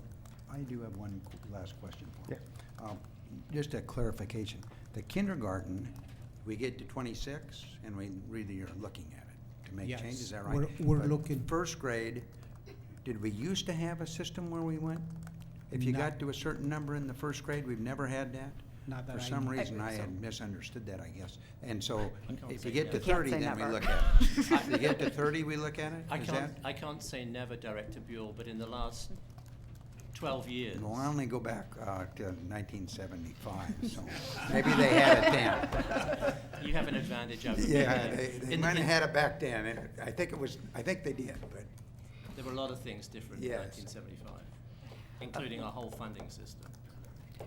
yes, they used to get a little more money. So we know, we're aware of the class size, right? And so like I said, we wanna be responsive, but also be responsible in terms of the allocation. We know that 30 Yeah. for the first through fifth is not the ideal, but at least we have a range that we can engage in the conversations in the additional support that they need. Thank you. Thank you very much. Thank you. Thank you. Thank you. Um, Imprecise science. So, Chief Operating Officer Tony Magliano can come up and talk about portables. Well, on Lincoln. Lincoln. Lincoln in particular. Good evening. I heard the Yeah. question was about the portables at Okay, Lincoln. yes, right. So specifically, Lincoln needs more teachers and has a lot more students, and it had a fire, so it lost space. And so my concern is, we've known about that for some time. There may be some creative options available, but it sounds like we have a static situation. So to the extent that we are gonna have a significantly more students at a school like Lincoln, like 1,700 for a school built for 900, how are we gonna get portables out there ASAP? So I heard a couple things. And the first I'd like to say is there has been urgency in this, and it started the day of the fire when risk management, facilities, the building principal, procurement all met to begin the process of how do we get this cleaned up? What are our next steps? How are we gonna be ready for the first day of school and get kids in classes? That was the most urgent and pressing need, which we did. It took a lot of creative solutions within the building, moving things around, but students are in classrooms right now. The problem with portables on the Lincoln site, we've had a pretty poor relationship with the city historically. We've done a lot of work as a staff, cleaning that up and being good partners and following process. Those portables that are placed at Lincoln were permitted to be there up until 2001. By right, we're not entitled to them. It's a land use issue, which is a 60-day process by code. It's a zoning issue. And in working with the principal, we felt that the best approach was, rather than just asking the city to replace the modular that we lost, let's go and do something significant and go for some sort of fourplex and pull out the existing module, the remaining modular as well. There's no immediate solution for that because we have kids or students in that existing modular. So we don't have a place to put them. So from a construction timeline perspective, getting anything done before, during this school year is really a tough move through the city. even ordering a module, buying a modular, there's a lead time with that. So we're talking to an architect now. We've let the city know that we're coming with this so that they're prepared. So what's mayor the knows. what's the time that you're expecting to have a solution? Because another option is to look at space in the vicinity of the school that you can rent. Right, and we've looked at space within the area around the school. Students require something that's called educational occupancy, which is not, putting students in a home that doesn't have egress, and it's not a safe So place to house not as safe students. as the We portables. could put staff in those. Right, a portables rate, an e-occupancy rating, has fire protection in them. They're old, they're wooden, they're flammable, as we know. The houses or the portables? Right. The houses. The other That's what I other was property, saying. right? Right. Okay. So, this is a tough place to be in a school that's already at capacity. Right. And my heart sank when I got a call at 2:30 in the morning on another school fire. Sure. Right? Right. So have we initiated any conversations with the city of Portland regarding what exceptions to the process might be available given the urgency of the situation and the extreme overcrowding? So I made a personal call to Paul Scarlett, who's the director of BDS, letting him know the predicament we were in, and that he said he would begin to initiate conversations with his staff. We have a new senior director of facilities now, David Hobbs, who was in a conversation with an architect that we'd like to get on board, because when you go to the city, you'd like to have an idea. They want to see what you're thinking, what the plan is, and we need an architect to help us with that. But right now, our plan is to work with the city as best we can, hope that they don't ask us to remove the existing modular because it's not permitted to be there as well, and put us in a further bind with housing students, and try to have some sort of, I don't know if it'll be a standard stick modular or if the city will require us to do something that blends more in with the urban landscape, so that it doesn't stand out, because But the answer is yes, you're in conversation with the Yes. city. Yes. I guess what Thank I'm you. wondering about is what's the quickest solution? And is the quickest solution to rent space? Is the quickest solution to get another modular space? And the concern that the city would ask you to take down the other modular and I guess put further pressure on the school seems kind of absurd. It seems like the plan would be that if we had to take corrective action for that modular, we'd have some sort of phased plan. So I still don't understand, Tony, what is the best solution we're pursuing to get this done as soon as possible, and what is as soon as possible? Because my experience with government is if you go in there and you say to them, we have a problem, we want you to help us solve it, that's one way to approach it. Another way to approach it is, we have a problem, we have 2 months, this is what we want to do, and we want you to help us do it. And if it's not politically tenable for you, then we have to find that political urgency. So that's what I'm not hearing. I'm hearing more like we have a problem and we don't think there's a way to solve it, and we expect it'll go into next year, and the urgency I'm seeing is it needed a solution a month ago. So what is the urgency? Do we have 2 months we're gonna get this done? What are we telling the city? So I guess I'm not understanding what kids are in class.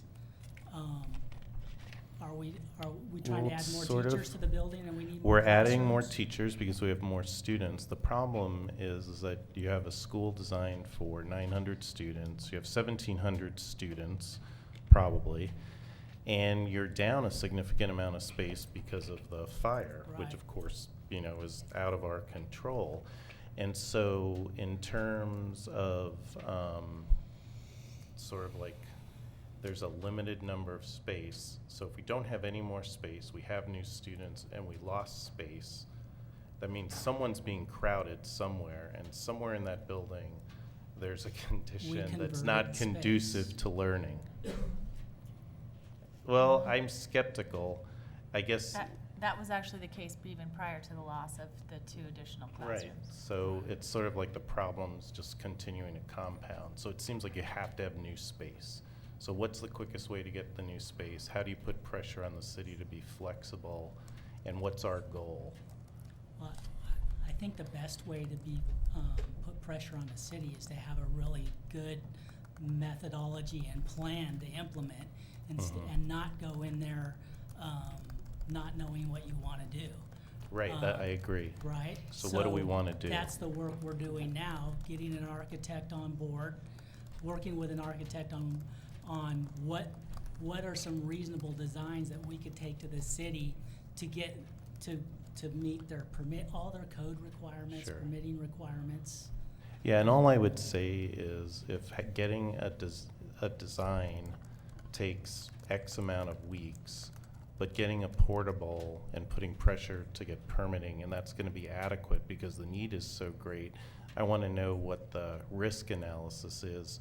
So there's a really good solution that could take a lot of time, but there's a satisfactory solution that could take less time and meet the need. That's what I want to understand, and I'm not quite hearing that. So if we wanted to approach the city with some sort of modular that you roll in there on wheels, we could take that approach. But there's Would still. that solve the problem? Well, it would get you 2 classrooms, Right. not 4. Well, why not bring in then 2 modulars? Well, we got, so that we're demoing, we still have to go through a land use, 60-day land use. So we're gonna experience growth pain, no matter what we do for a while. If we're gonna add more teachers to that building, then we have a more serious problem than, where we were when the modular initially burnt down, and Right, where so we were with the number of students. So we're gonna add more teachers, we're gonna add something like 100 students, and so it sounds like we need to rethink what the solution is really quickly. Or where we add the students. Right. And to acknowledge that this is a problem that is requiring an unconventional solution. And we, I think, have a collective appetite to portray it that way to the city of Portland. Right, I think that's a really good way to put it. Okay. And I think we're also continuing to explore the other options as they are made available or, brought to our attention. So, I mean, I think the hard part is here, trying to hold both. And we continue to do that, really looking for solutions. Thank you, Thank Tony. you. Thanks, Thank Tony. you, really appreciate it. Okay, next on the agenda is Portland State University Memorandum of Understanding. Amanda, would you like to introduce this? Sorry, my job. I'd like to call up Chief of School Modernization, CJ Sylvester.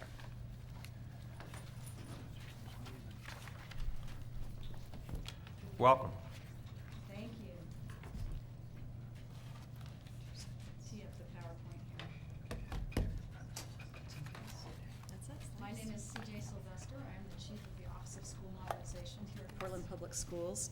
And with me here this evening is Sarah King, who is our Director of Real Estate and Asset Management in the Facilities Department. We also have here this evening what have turned out to be some very patient people. Some representatives from Portland State University who will be available to answer any questions you may have of Portland State as the other party to the proposed memorandum of understanding, and also representatives from Echo Northwest who did the development feasibility study for us on Lincoln High School. Sarah and I are going to provide a single presentation this evening as regards the 2 items on the agenda that are the opportunities for the Lincoln High School site, as they both relate to the imminent master planning process. The first is a memorandum of understanding between the district and Portland State University. The second is a potential for partnership as regards underground parking at a fully modernized Lincoln High Schools. Portland Public Schools and Portland State University currently have a number of educational partnerships that benefit students from both agencies and, in particular, provide valuable access to dual credit courses of study across our entire high school system. The Lincoln High School site is unique amongst district properties in its central city location proximate to Portland State University. It is for this reason that Portland State is willing to consider co-locating its Graduate School of Education with a fully modernized Lincoln High School. The reason this conversation is both possible and appropriate at this moment in time is that last year the board directed staff to proceed with master planning 3 high school campuses, Benson, Lincoln, and Madison, in preparation for a potential 2016 school building improvement bond measure. All 3 master plans are to be complete by June 2016. Portland State is on a similar timeline for their Graduate School of Education as we are for our fully modernized Lincoln High School, if a ballot measure moves forward in November 2016 and is approved by the voters. There is synergy in the potential co-location of student educators with a comprehensive high school. The co-development of facilities would add value and benefits to both Portland State and Portland Public Schools. The Memorandum of Understanding commits both parties to participate in a public master planning process. This is not the only site that PSU is considering for its Graduate School of Education, and the Memorandum of Understanding does not limit PPS to just this one capital partner. Staff recommends the board adopt the resolution authorizing execution of this Memorandum of Understanding. Oops. As we know, is this on? Are you hearing me? Thank you. As you know, Lincoln High School has a unique development opportunity due to its geography. It's at the west end of downtown where we see higher residential densities, mixed use, event venues, and institutions like churches. The zoning on the Lincoln that has applied to Lincoln allows a wide variety of uses: residential, commercial, educational, entertainment, institutions, with a great height limit and a greater density of development than most of our other schools.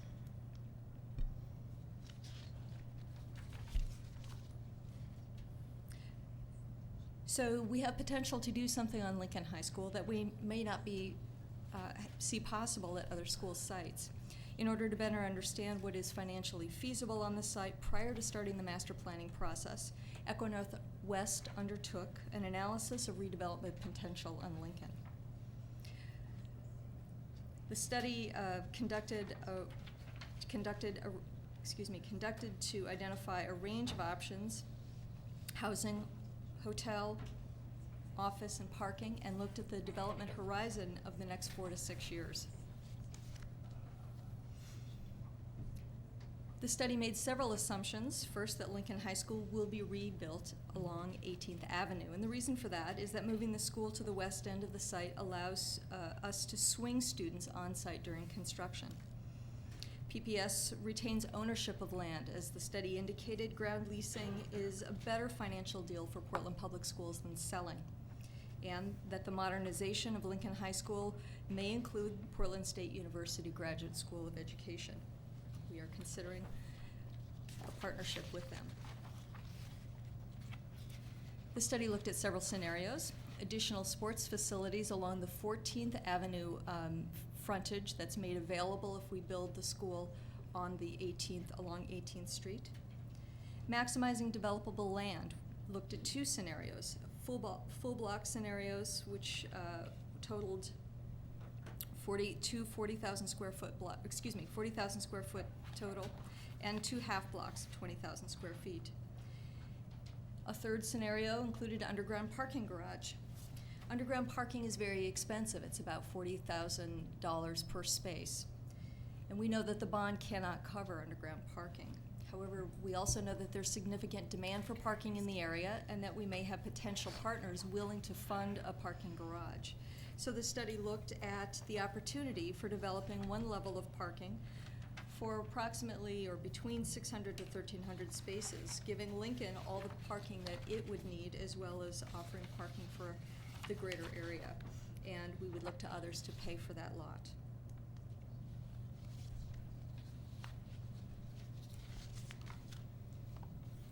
The study's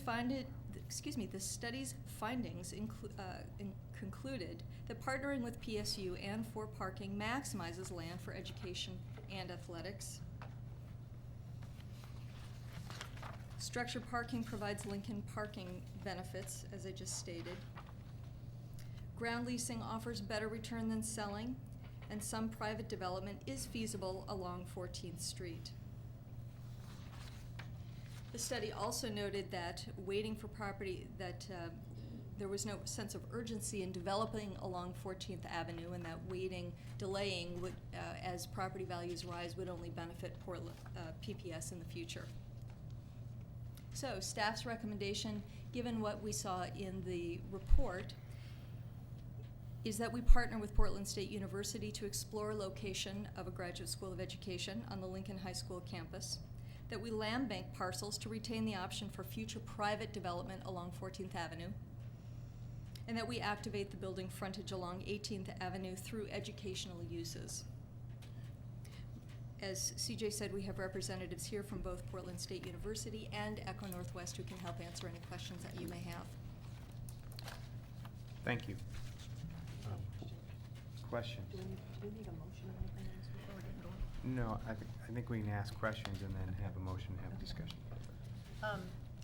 Educational uses along 18th Street, what would those be? What are you thinking about? Well, as the report indicates, it's an important design concept to try to activate the 14th Street frontage, meaning that there's a certain amount of transparency, if you will, between the street and a building, so you're not I'm talking pedestrians. 18th. You said 18th, right? 18th, Okay, yes. great. Yes, so that, you know, the building doesn't provide just a blank facade Right. to the outside street. So there are a couple of ways to do that. One would be to activate the street with ground floor retail. As the study indicates, PPS could include space for outside parties to rent, say, a Subway sandwich shop, for example. Right. But that would put us in a property management position that is maybe we're not best suited for. So there are other ways to activate. For example, putting the cafeteria, or putting a dance studio, or putting something up close to the street that provides a visual interest both ways, and a transparency between the building and the street. That's helpful, thank you. And when you're talking about the bill, I know we are so far from really talking about this, but I'm assuming that we're talking several stories for the school, not just, yeah, trying to think. I know we've got a long way to go. Other questions? Steve? What do you mean by land bank? Does that mean we don't develop it? It's a good question. Yes, we hold that and We develop hold it, it but later. do we, Mhm. so if we build the school on the Lincoln site, it would mean that we would actually build the school on a smaller site? Because I'm not for selling off any public property that the school district owns, period, under any circumstances, except if they would trade us an equal or more amount of property for the property, but that would be a trade, not a sale. I'm not for selling any of we've got tons of people coming into this city in the next 20 years, and we're gonna need everything we want. So I would be, if I'm voting for this, would I be voting to land bank? Director Bill, the answer to that would be no. What the feasibility study said was that depending on how we master plan the site, if there's a desire to land bank, you could put certain types of facilities on the 14th Avenue frontage that could allow you to develop them in the future. It does not mean that any action that's taken here tonight, or even through the master planning process, is preparing for development or future sale of the property. You mean like basketball courts? Right. For instance, that's what they were showing there. That's the kind of thing that could be, should there be a desire at any point in the future by a future Board of Education to sell property for any reason that. Or a ground lease, for that matter. Or a ground lease, right. And just to be clear, the motion that we hopefully will entertain when somebody introduces it, is a memorandum of understanding with PSU. Well, there's two items. Yeah, before and you the this other's evening. parking, right? Yes, correct. Okay, but we're gonna do one at a time. Correct. And this first one is. And neither of them is about land banking. Yes. I move that we. Go ahead, I mean, just because there are other questions, and we'll Yeah, I get just the motion. wanted to ask a couple of questions. So, and maybe this is a, If it's about the resolution, then you should. Yeah, if it's about. well, Until we have a resolution. yeah, well, it's more complicated than that. So I guess part of the question is the relation, one question is the relation, maybe this is for Jolly, the relationship of the MOU to the resolution. Passing the resolution means that we're approving the district sign the MOU as it exists now. Is that true?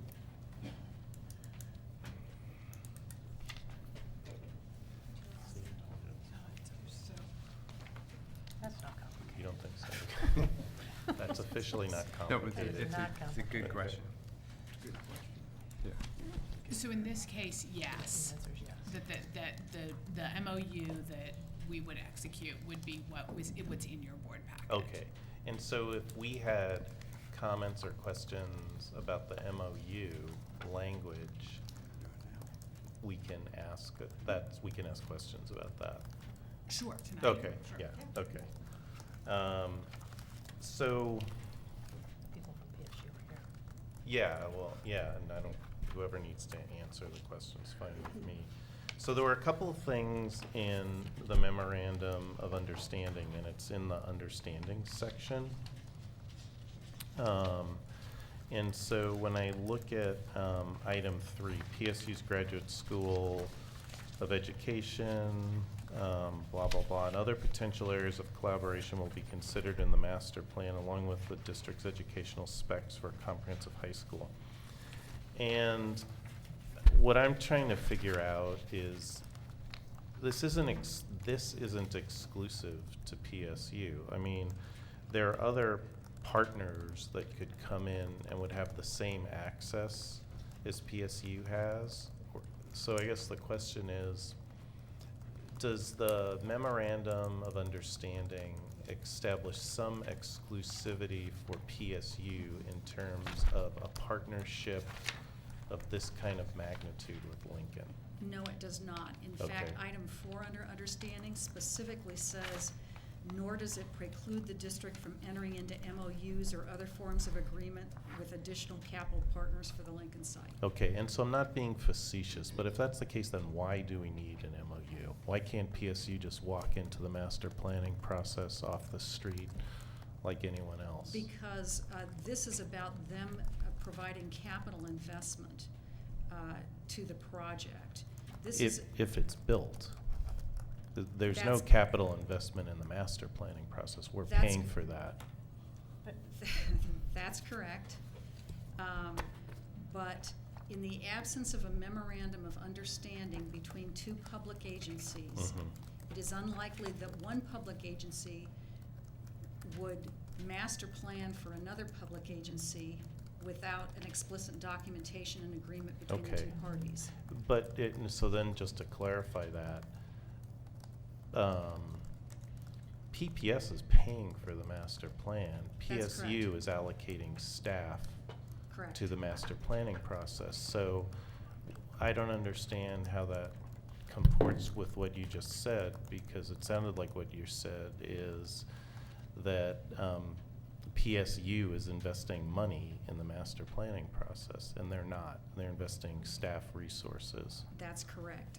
And what they've invested already in their Graduate School of Education is putting together the building program requirements, which is Mhm. no small investment on their part. Right. For their own facility, in the Right. same way that we have invested in education specifications. Right, and maybe, I mean, it's maybe, I don't know that it's This a is big deal, but they have to do that anyway, wherever they build their graduate school. So I still don't understand why they couldn't just walk in off the street and be part of the master planning process without an MOU. But I don't think I'm gonna get an answer to It seems to me the most that. fundamental reason is because we're building for a different capacity. going into the master Okay. planning if know that we're housing that institution as well. Well, As we did with I Concordia. guess the concern is, or the interest I have is, and you've answered this doesn't provide PSU with any enhanced access over any other entity that would want to partner with Lincoln High School in the same, for a facility or building or whatever of the same, a project of the same magnitude.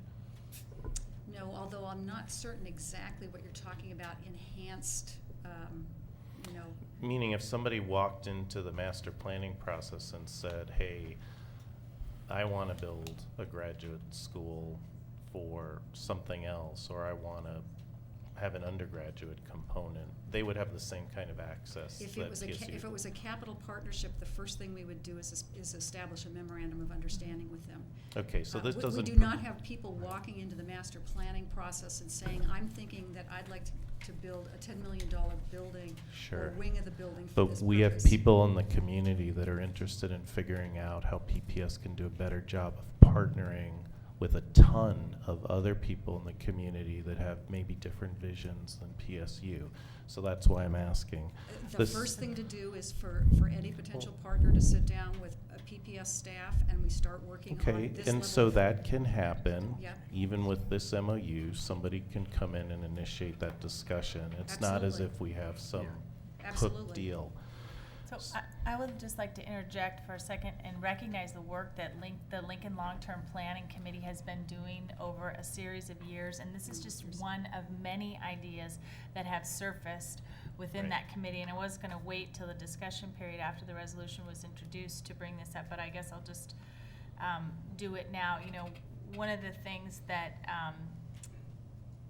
that I am thinking about looking at the staff recommendations on this is that there are many things missing regarding the master planning process and potential partners and potential ideas that aren't represented here. I'm fine with that because this MOU is specific to these particular uses, but I just want to recognize that there are people in our community who have put in so much time and effort to really being visionary about the master planning process for Lincoln, for Benson, for all of our schools. So this is just a teeny slice of that does not preclude any more ideas, partnership, capital investment, any of that. Right, and That is correct. I want to say, that's why I'm asking the question. I just want it to be clear to everyone who hasn't been as intimately involved, and that's great. So Yeah, that is appreciate the that. point.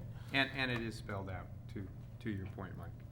Well, I mean, these are subject to future interpretation by lawyers and people. So, Who met one more. So, I didn't mean to overemphasize people.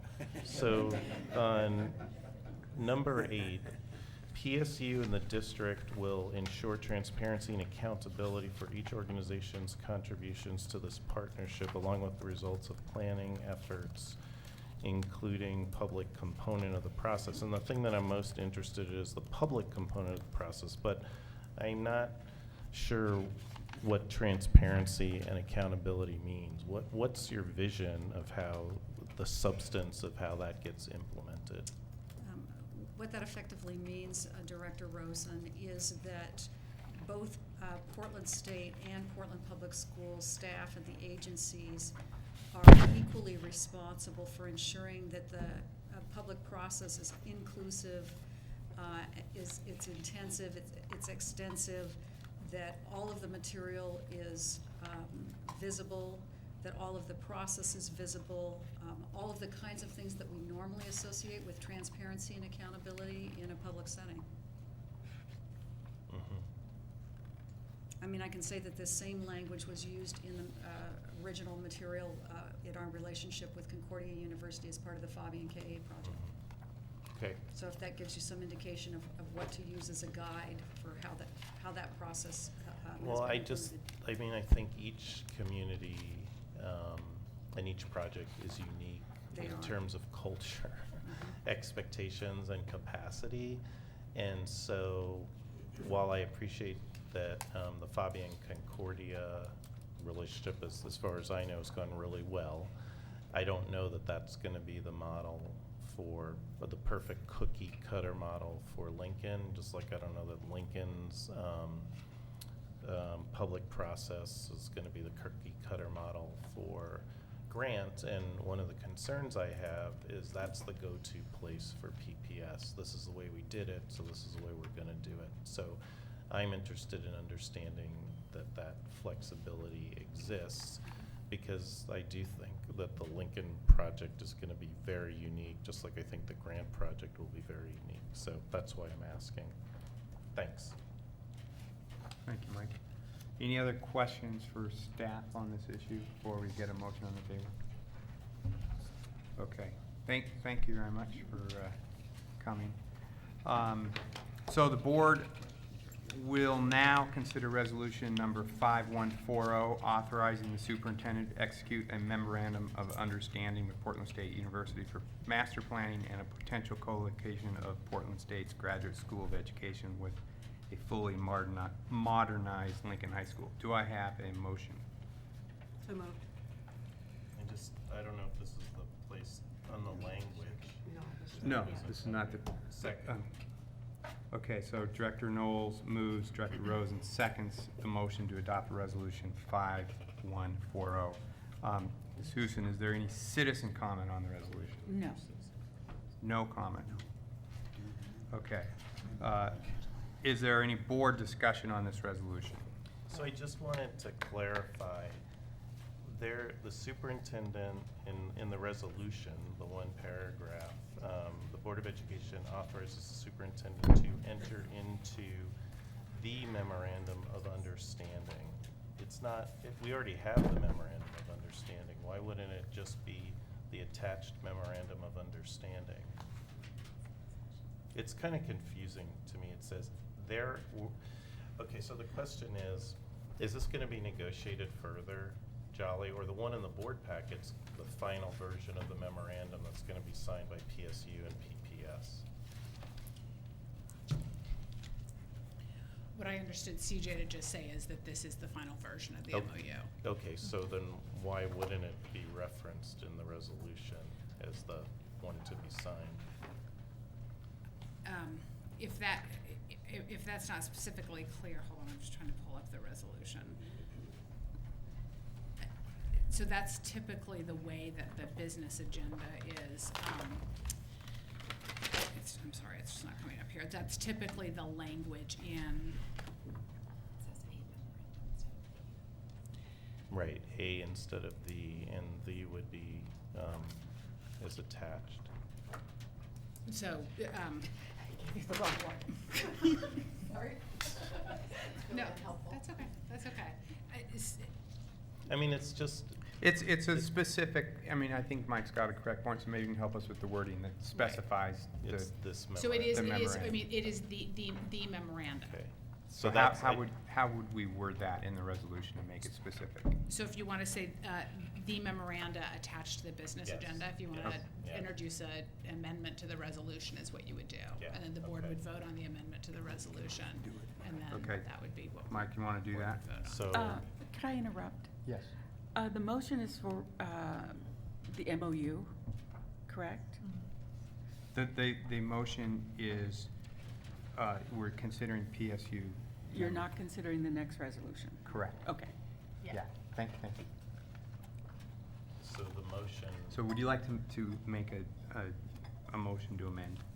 So I'd like to make a motion to amend Resolution 5140 to change the paragraph starting item 1 to enter in the memorandum of understanding attached to this resolution. Is there a second to that motion? Second. Okay, it's been moved and seconded to amend the resolution to read, the Board of Education hereby authorizes superintendent to enter into the memorandum of understanding. Mike, what was the last part of that? Attached to this resolution. Attached to this resolution. All those in favor, say aye. Aye. All those opposed? Okay, so moved. It has been approved. So now we will consider the resolution as amended. Is there any other board discussion? Go forth and partner. Right. Thank you to PSU. Okay, so we now will consider the resolution 5140, which directs the superintendent to enter into the memorandum of understanding with PSU. All those in favor of aye? Aye. All those opposed? Okay. We're voting for the resolution? Yes, we are. Can we ask questions about it before we vote? No, we just did. Okay, No, I'm you sorry. jumped. You jumped Yeah. after the thing. We're voting on the parking facilities. No, No, we're voting on no. on the Okay, I'm amended, sorry. we're I'm voting on the sorry. other one. Yes, got Yep, it. memorandum of understanding. Sorry. Okay. Any opposed? Okay, the resolution 5140, which directs the superintendent to enter into the memorandum of understanding with PSU, has passed by a vote of 6-0 with student representative. Aye. Katie Davidson is an aye. Okay, thank you. Thank you to PSU. Thank you to PSU. Thank you. Thank you again, PSU, yeah. Our first partner. Okay. Good. I kind of thought that the parking was covered, but is there more staff report on it as we move into the? There is no more staff report. Okay, great, so appreciate that.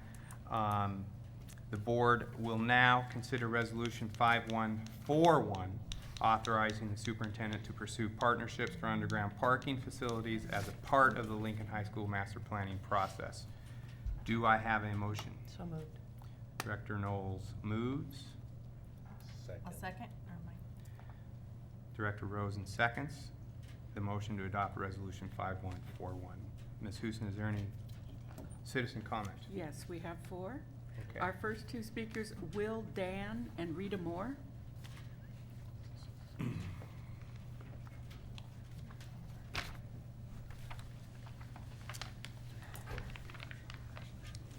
Welcome. Thank you. Doesn't look like it. Okay, we're changing the order. Okay, my name is, thanks for having me here. My name is Will Dan, D-A-N-N, and I'm a parent of 2 Portland Public School alumni and a longtime PBS advocate, and I'm also an architect who specializes in education and urban development. And I have to say I enthusiastic support the resolutions on the table, the understanding. The memorandum of understanding to pursue a capital partnership with PSU, and the proposal to create partnerships for underground parking on the Lincoln site. However, I'm a bit concerned about these proposals as presented today are indicative of a weak public involvement and optimistic schedule of assumptions. We should all share a huge sense of urgency about the work that's before us in preparation for the 2016 bond. This effort must embrace the lessons learned from the current work and the opportunities presented by recent personnel changes. Critical among the lessons learned is a general dissatisfaction with the depth and sincerity of community outreach. Effective community outreach will give the public ownership of their schools and the process, and is one of the most important ingredients for passing the next bond measure. Public involvement is not to be feared. Key among the opportunities is this new board, and I'm delighted to see you assembled and excited to see the ideas that come from you. And the other one is the recently announced change in personnel at the top of the Office of School Modernization. The most critical decision facing you, although I heard some pretty important ones earlier in the testimony, is the hiring of new management for the Office of School Modernization. These new hires, because there are a couple, offer the opportunity to improve the public process. PPS should make a successful public engagement experience a primary criterion for selection and seek out candidates who have managed successful bond projects with exemplary community involvement. Other school districts, Spokane and Seattle to name 2, have succeeded, and we should benefit from the experience in our region. Or we should hire a Portlander with a reputation as a great listener, consensus builder, and collaborator. Absent a candidate this week, PPS should consider appointing an interim director to signal to the public the intention to improve public engagement. I read the job description posted.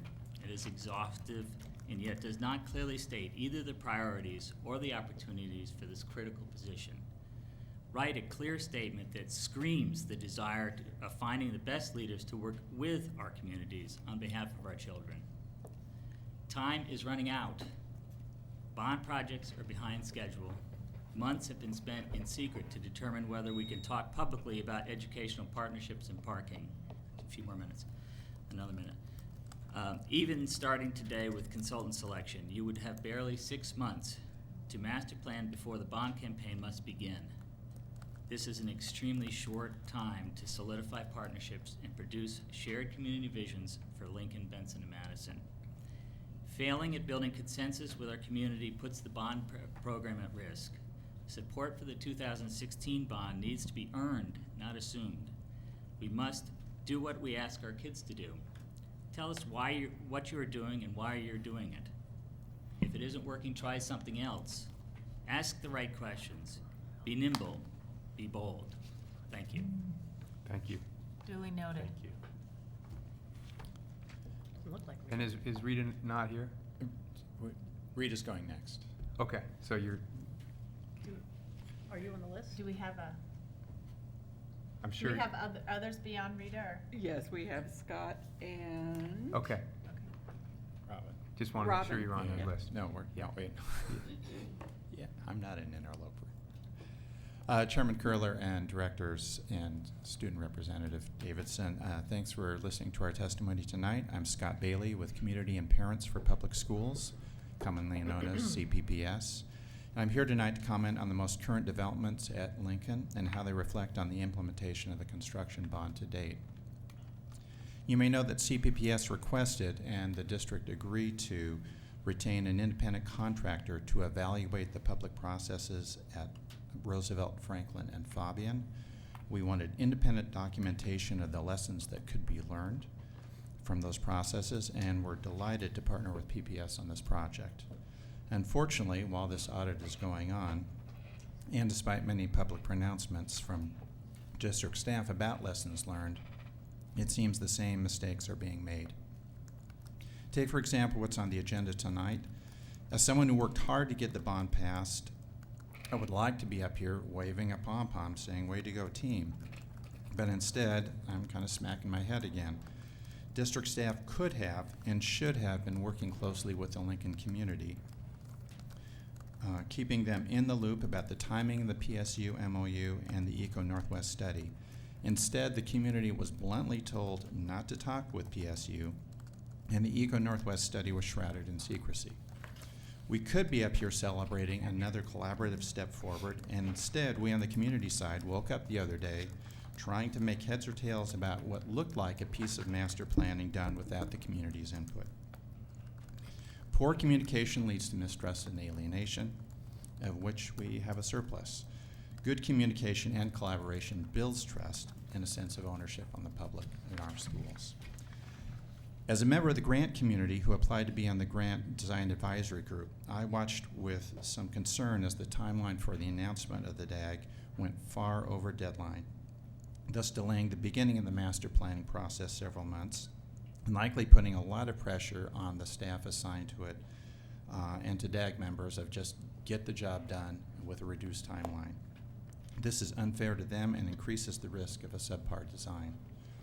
I was disappointed that while there were several DAG members who were listed under the neighborhood representation category, there were no representatives from neighborhood associations. Further, it was stated in the charter for the DAG that the Grant Alumni Association would have a representative on the DAG. Yet the representative that the association forwarded to the district, who happened to be me, was not selected. And it's not about me being on the DAG. I'm fine not being on the DAG. But what I'm criticizing is a selection process that didn't have the integrity to stick by what it said. What all this points to is a continued lack of commitment on the part of the district to run good, efficient public engagement processes. Instead, we find that fundamental decisions, like the decision whether to modernize an existing building or demolish it and start from scratch, have already been made before the process starts. that basic principles of public engagement, which staff are well aware of, are all too often ignored. And in the case of school design, the planning process is so short that important options never make it on the table. We've seen how that played out at Roosevelt. Will the same play out at Grant? Thank you. Thank you. Thank you. And so next we have Rita Moore and Robin Abadia.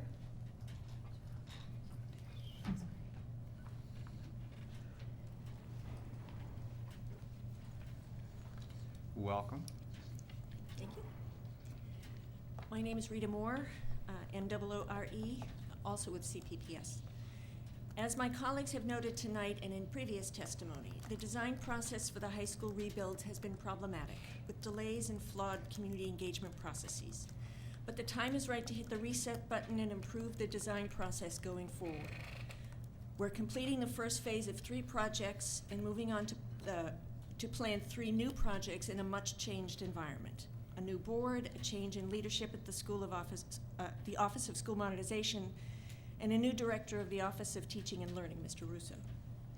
As Director Constam stated 2 meetings ago, board members have a fiduciary responsibility to ensure that the construction projects proceed on time and on budget, but also a responsibility to ensure that the quality of the new buildings is as good as it can be within existing resources.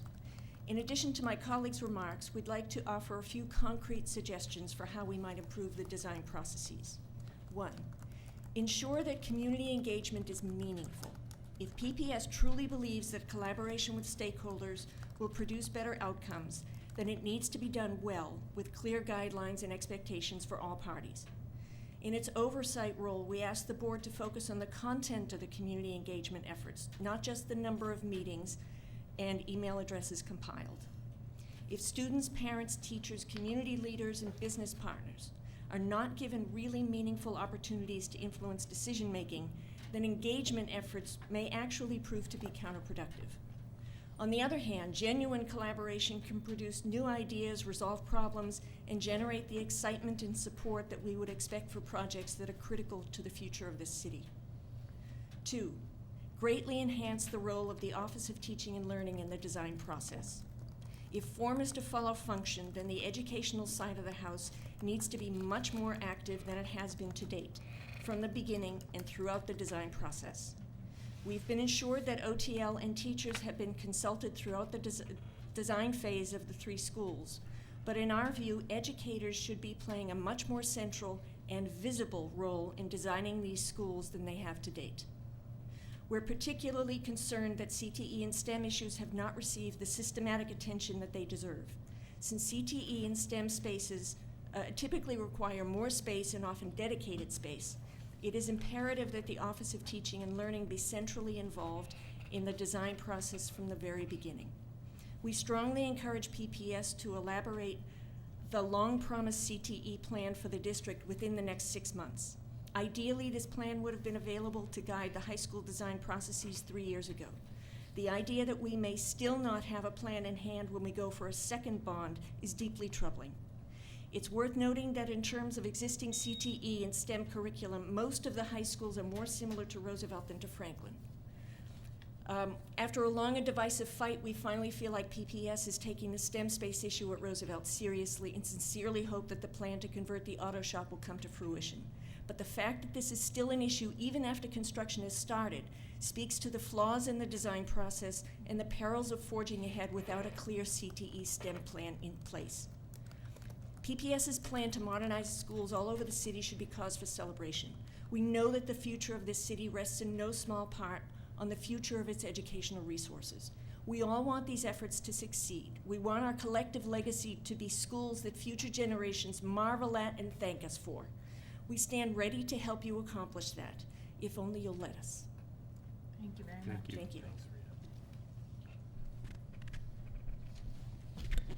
And I am Robin Abadia, A-B-A-D-I-A. And first, I just want to say welcome to the new board members. Thank you for stepping up to this challenge, and thank you to the existing board members for the years of service that you give. I'm a parent of 2 children in PPS, a 4th and a 6th grader, and like thousands of other parents, I've been watching closely the school modernization process. I've pinned a lot of hopes on it because I have young children and I desperately want them to be in a modern high school that's safe when the earthquake happens.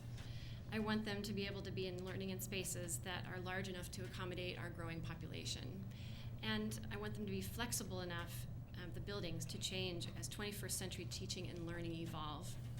And I came here tonight because, as a bystander, I'm concerned about what I'm seeing thus far. I'm seeing missed deadlines in the process, lackluster public involvement, and limited communication with the community, which has entrusted the district not only with its dollars, but more importantly, its children. Specifically, I'm not seeing meaningful movement when it comes to the next bond in 2016, something we're really excited about. Master planning really needs to begin right now, and there are whole communities of parents and people who are willing to roll up their sleeves and get to work on it. Each week that passes is a lost opportunity to engage the public. Instead, I read the Eco Northwest report, which analyzes the Lincoln campus from its development potential. I'd like us all to keep one thing in mind throughout this whole process, that PPS is in the business of educating children, not developing real estate. While partnering with PSU is great and it's laudable in its educational purposes, just because we can entertain the notion of building hotels and apartments on an already small school campus doesn't mean that we should. I understand that with any major new project or process, there are bound to be problems. That's normal. But we're embarking on a 32-year journey together to modernize our entire city's schools. Let's not let it falter right out of the gate. With new bonds and major projects rolling out each 4 years as projected, the simultaneous need to deliver top-notch results on current projects while still carefully planning for the next phases will be the new normal for the foreseeable future. Just because there are thousands of us who desperately need new high schools to be rebuilt doesn't mean that PPS is guaranteed the votes in 2016. PPS needs to earn those votes, starting right now. Now is the time that we can right the ship and start fresh with this next round. And the best way to get people to vote for future bonds is to run the current ones with as much integrity and professionalism and substantive public engagement as you can. So I'm here to ask you as board members, please don't let PPS mess this up. Don't mess this up for my kids, but really more importantly, please let's make sure the thousands of other kids that go through PPS schools in the coming decades are in the right spaces. Parents and community members are here to support you, and we're ready to get going. Thank you. Thank you. Thank you. That's it? That's it. Okay. Is there any board discussion on this resolution before we vote? I just have a couple of questions. Just to clarify on the parking, if the parking structure generates revenue, how does that work? Is that revenue that goes to PPS, or we're trading the property and the cost of building it, or again, it's gonna be balanced against the revenue? That's a theoretical These are just discussions. question, yeah, that's, I mean, Okay, that's so not the a question hand. is, These are just discussions. Yeah, but go ahead. All right. Yeah. So does that mean, I heard the question. all right, And go. joining us is Abe Farkas with Echo Northwest, who's the principal involved with this study. One thing I would say at the front end is that we don't know yet what the nature and extent of the partnership would be. Okay. Whether it would be a for-profit or a nonprofit organization, and how any revenue would flow. So just as a practical matter, we're so far in advance of knowing Okay. those kinds of things. But Abe can talk a little bit about some of the things that have happened in other places. Okay, that but would just be to helpful. clarify, but that's to be decided that'll be decided in the future. There'll be a discussion of that. Yes. So, CJ, isn't it true that, I mean, these are just discussions, right? That's correct. We may not even do this. Yeah, I understand that. I possible. understand that, Pam. just I wanted also to- want to understand the I wasn't ramifications. responding to you, Mike. I'm asking a Okay. question. These are just discussions, correct? That is correct. Thank you. And this We're not would go making through any the same. decisions about This would go doing through the anything. same kind of process that any kind of capital partnerships have previously here at the district, which is memorandums of understanding, pre-development agreements, development agreements, all of which, of course, come before the board for discussion. And then, Thank and you. I guess Abe would address this. Is there a potential for generating revenue through parking structure? Right, so if a partnership were to come together, you could set the partnership up as a nonprofit corporation The school district already owns the land, so you don't have to contribute any more financially. Other parties would hypothetically contribute financially. A nonprofit has the ability to issue its own bonds that are revenue bonds, and so there will be a commitment by the users of the parking garage to help pay off those bonds. So there are a number of ways to set this up. Okay. And, there are interested parties that just want to talk with you about it at this point in time. Okay, so the potential exists that there might be revenue after everything's paid for. Potential, right. Okay. We have parking revenue now. Okay. Thank you. And then the other question I had was about the partners, and not to name any names, but right now there are people that we can talk to about this that are interested in it, but there have been no decisions made. I mean, other partners could come in. Anyone can come in and have a discussion about their idea of how the parking could work. It isn't narrowed down to any set of people. Okay, thank you. Any other comments or questions? Okay. The board will now vote on Resolution 5141. All in favor, please indicate by saying aye. Aye. All opposed? Resolution 5141, directing the superintendent and their designee into discussions with potential partners regarding potential parking is passed by a vote of 6-0 with student representative. Aye. Katie Davidson is an aye. Okay. Thank you. We'll now have the first reading of the revised tax-exempt bond post-issuance compliance policy. Amanda, will you introduce this item, please? Sorry, Yusuf Awad, who's our Chief Financial Officer, will come up to talk about the amendments briefly to board policy number 8.10.040. Chairman of the board, board directors, good evening. Before you is the first reading for to revise the policy. It's our bond policy, and what we're doing is we're adding component to compliance with the federal laws and SEC requirements. That's really, in a nutshell, what's the revision for the policy. This is the first read. We have taken it to the budget committee, and they have approved it, and now it's before you. And I'll be happy to answer any questions. Are there any questions? Okay. The proposed policy will be posted on the board website, and the public comment period is 21 days, with the last date of comment being September 22nd. Contact information for public comment will be posted with the policy. The board will hold a second reading of the policy on October 5th, 2015. Thank you. Thank you. Appreciate it. Yeah. The board will now consider the remainder of the business agenda, having already voted on resolutions 5140 and 5141. Ms. Houston, are there any changes to the business agenda? There are not. Do I have a motion and a second to adopt the business agenda? So moved. Second.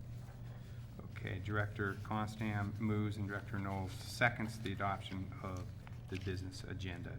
Ms. Houston, is there any public comment on the business agenda? No. Okay. The board will now, do you have a comment? Yeah, I just have one question. On the family health care for Benson Tech, so there's $80,000 roughly for equipment. So I just didn't understand or wanted to understand the relationship of that money to the money that we voted to provide. Is that related to that? Am I making any sense? I'm looking at Paul, hoping he'll bail me out. Oh, I'd be very happy to answer. Okay, thank you. It's absolutely tremendous. The money that we are looking at allocating, we have looked at on the Budget and Operations Committee, is to build out the space. Okay. This money is a grant Benson is receiving Okay, great. to buy supplies. Got it. Good. Furniture and equipment. Thank you. Okay, any other discussion? The board will now vote on the business agenda. All in favor, please indicate by saying yes. Yes. Yes. All All opposed indicate by saying no. The business agenda is approved by a vote of 6-0 with Student Representative Davison voting. Yes. Great. The next meeting of the board will be held Wednesday, September 16th, and this meeting is adjourned.